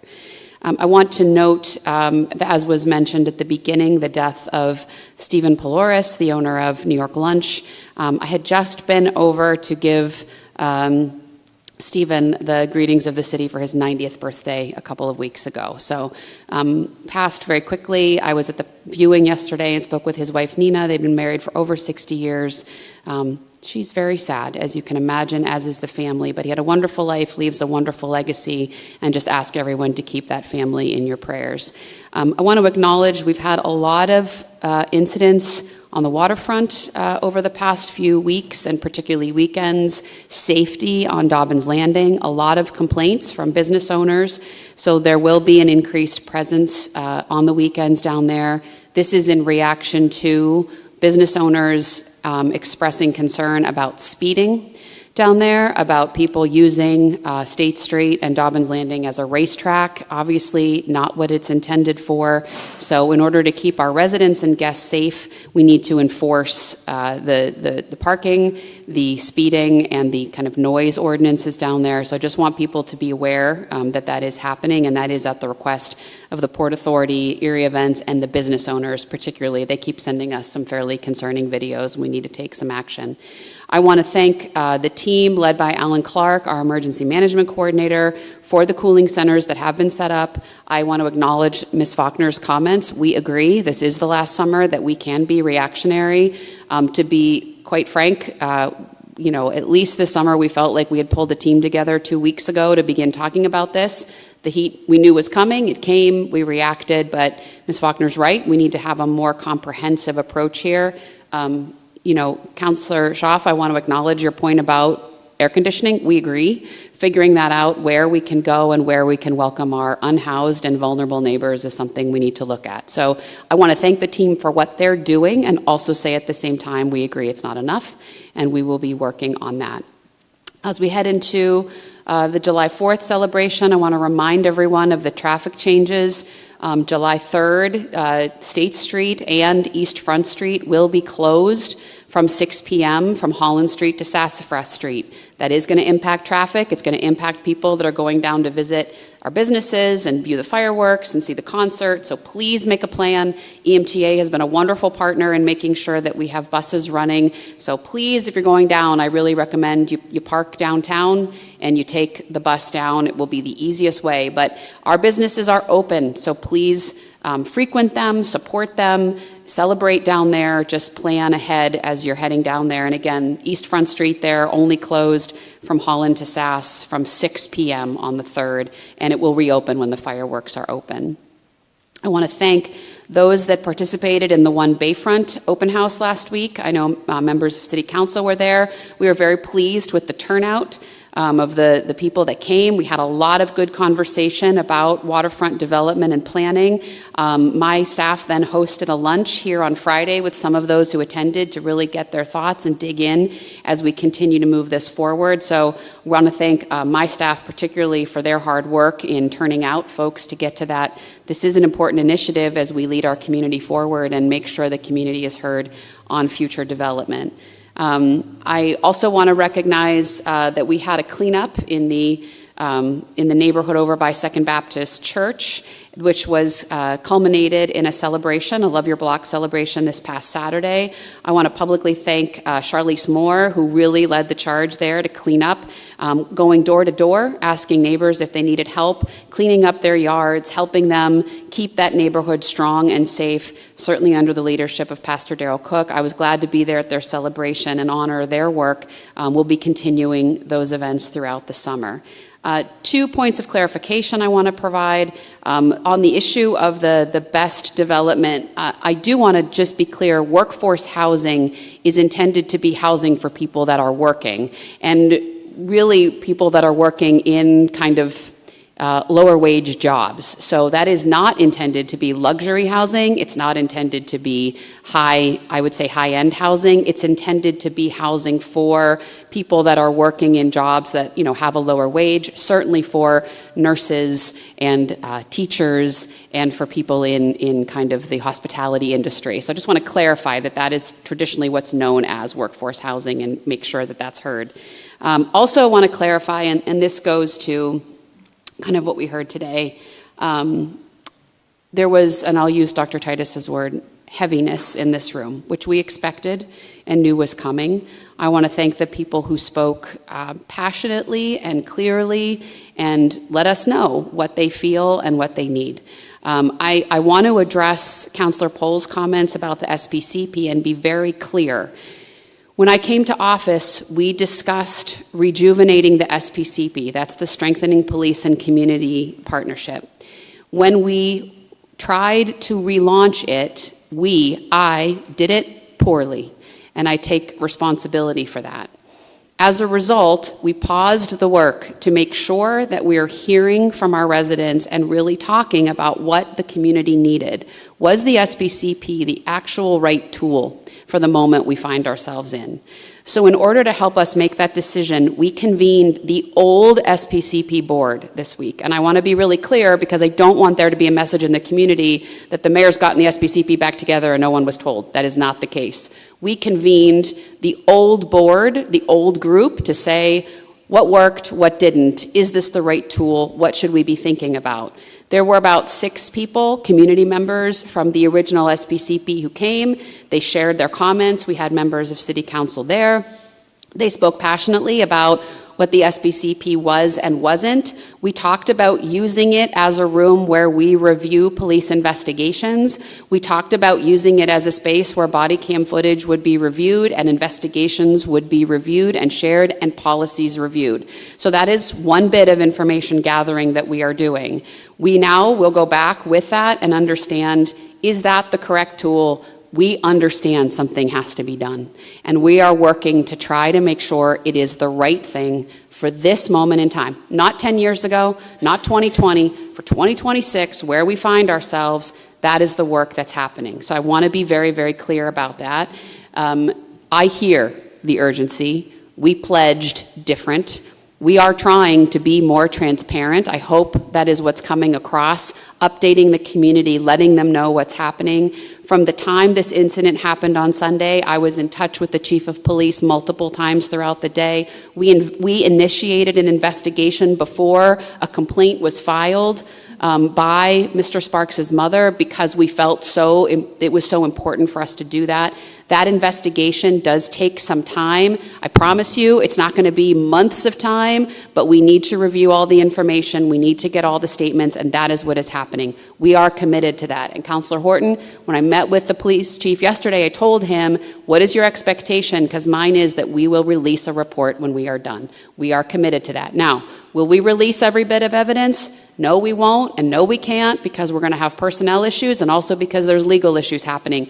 But we are going to say whether there is discipline handed out. We are going to say whether policies will or have been changed. We are going to provide that level of transparency. You can count on us for that. But I agree, we need more of a way to do this rather than just reacting every time we have a crisis. It is not our intent. And lastly, I do want to share, Bishop Crosby was here today. He is the uncle of Mr. Sparks. He came to City Hall yesterday asking for updates on his nephew because they had not heard from him. I want to be clear, our understanding is not that Mr. Sparks is in the hospital. He is incarcerated right now.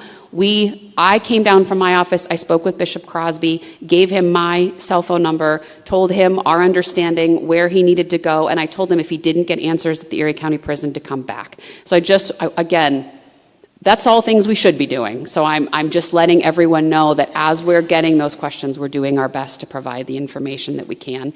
And finally, of course, in light of all of this, we all recognize that tomorrow is the 1-year anniversary of Martella Woodard's death. I will be taking part tomorrow in the celebration of his life at Veterans Memorial Stadium. I believe I'll be speaking at about 5 o'clock. I know that right now there are things that will and need to be said, and I will do my best. I will fall short, of course, but this is a moment to stand and to say and to be transparent and to pledge better, and I recognize we have to show, but I pledge to do that, and we are working through it. I never want anyone to think that we are just brushing things under the rug or we're waiting for the next. We are not. This is painful and heavy, of course, mostly in those neighborhoods and for those families. So we have much work to do, as I say all the time, Council, and I appreciate doing it with you and alongside you, and that concludes my report. You want to hit your mic? The officer's status, is he still working, patrolling? Is he still patrolling those neighborhoods? Can he be reassigned until? Yeah. Because he got an issue on the east side, that particular officer. Yeah. And reassigning him to a different zone might not be a bad idea. Yeah, thank you, Councilor Horton. After we finish today, I hope all of you noticed the Chief of Police was here. He was here for comment. He heard, and just as we did, he was present for that. I let him know I'd like a meeting with him and the command staff tomorrow so we can continue to discuss this. I will pass on that suggestion. I do not know. I will tell you that from my understanding is he has not been suspended because there is investigation happening, and that is standard operating procedure. But your suggestion, certainly, I will pass that along to him. Yeah, or maybe even reassign. That's duty depending on how many incidents he's had. But I spoke with the chief. I believe in the chief. But those conversations, I didn't have those conversations with the chief. But people are asking what that guy's status is. Will he still be patrolling our neighborhood while this is being investigated? And will he be assigned to desk duty? But So Yeah, I didn't have those answers. And I will pass that on. As I said, I do have the answer that he has not been suspended. I will say that. But as far as has he been reassigned or what's possible, I don't know. I will find that out. And I guess just because there's been talk, the DOJ use of force policy, I've heard that. I hear it very loud and clear. You know, Dr. Titus asked where our use of force policy is. It is on our website. It is under the Office of Professional Standards. Probably not as much in the forefront of the website as it could be. We're going to make that change. We're going to review that use of force policy against the DOJ policy and understand, again, I'm coming to this fairly new, need to probably revisit some things that have been discussed, but committed to do that and understand that policy, as Ms. Faulkner said, is where we make the changes, and that's the work that we will continue to do. Well, the DOJ isn't what it used to be under this administration, but maybe we ought to, I would suggest that someone from the community invite the DOJ in to look at it, because it is starting to be a little too frequent. Yeah, I just hearing the best practice we want to review and make sure. But you're right, and we have to find the best practices for our community, and that's what I'm committed. And I don't have those answers right now, and I'm sorry to say that, but I'm committed to finding them. Thank you so much. Thank you. All right. Any other report, solicitor or clerk? All right, then we will. Let me get Brooks' report. You can go now. All Brooks right. working diligently. Yes. And our other councilors too had to leave to go back to work, so I did want to relay that. And at that point, then we will go ahead and end today's council meeting. City Council adjourns at 12:26 p.m. Members Titus, Horton, Pohl, and Shaw.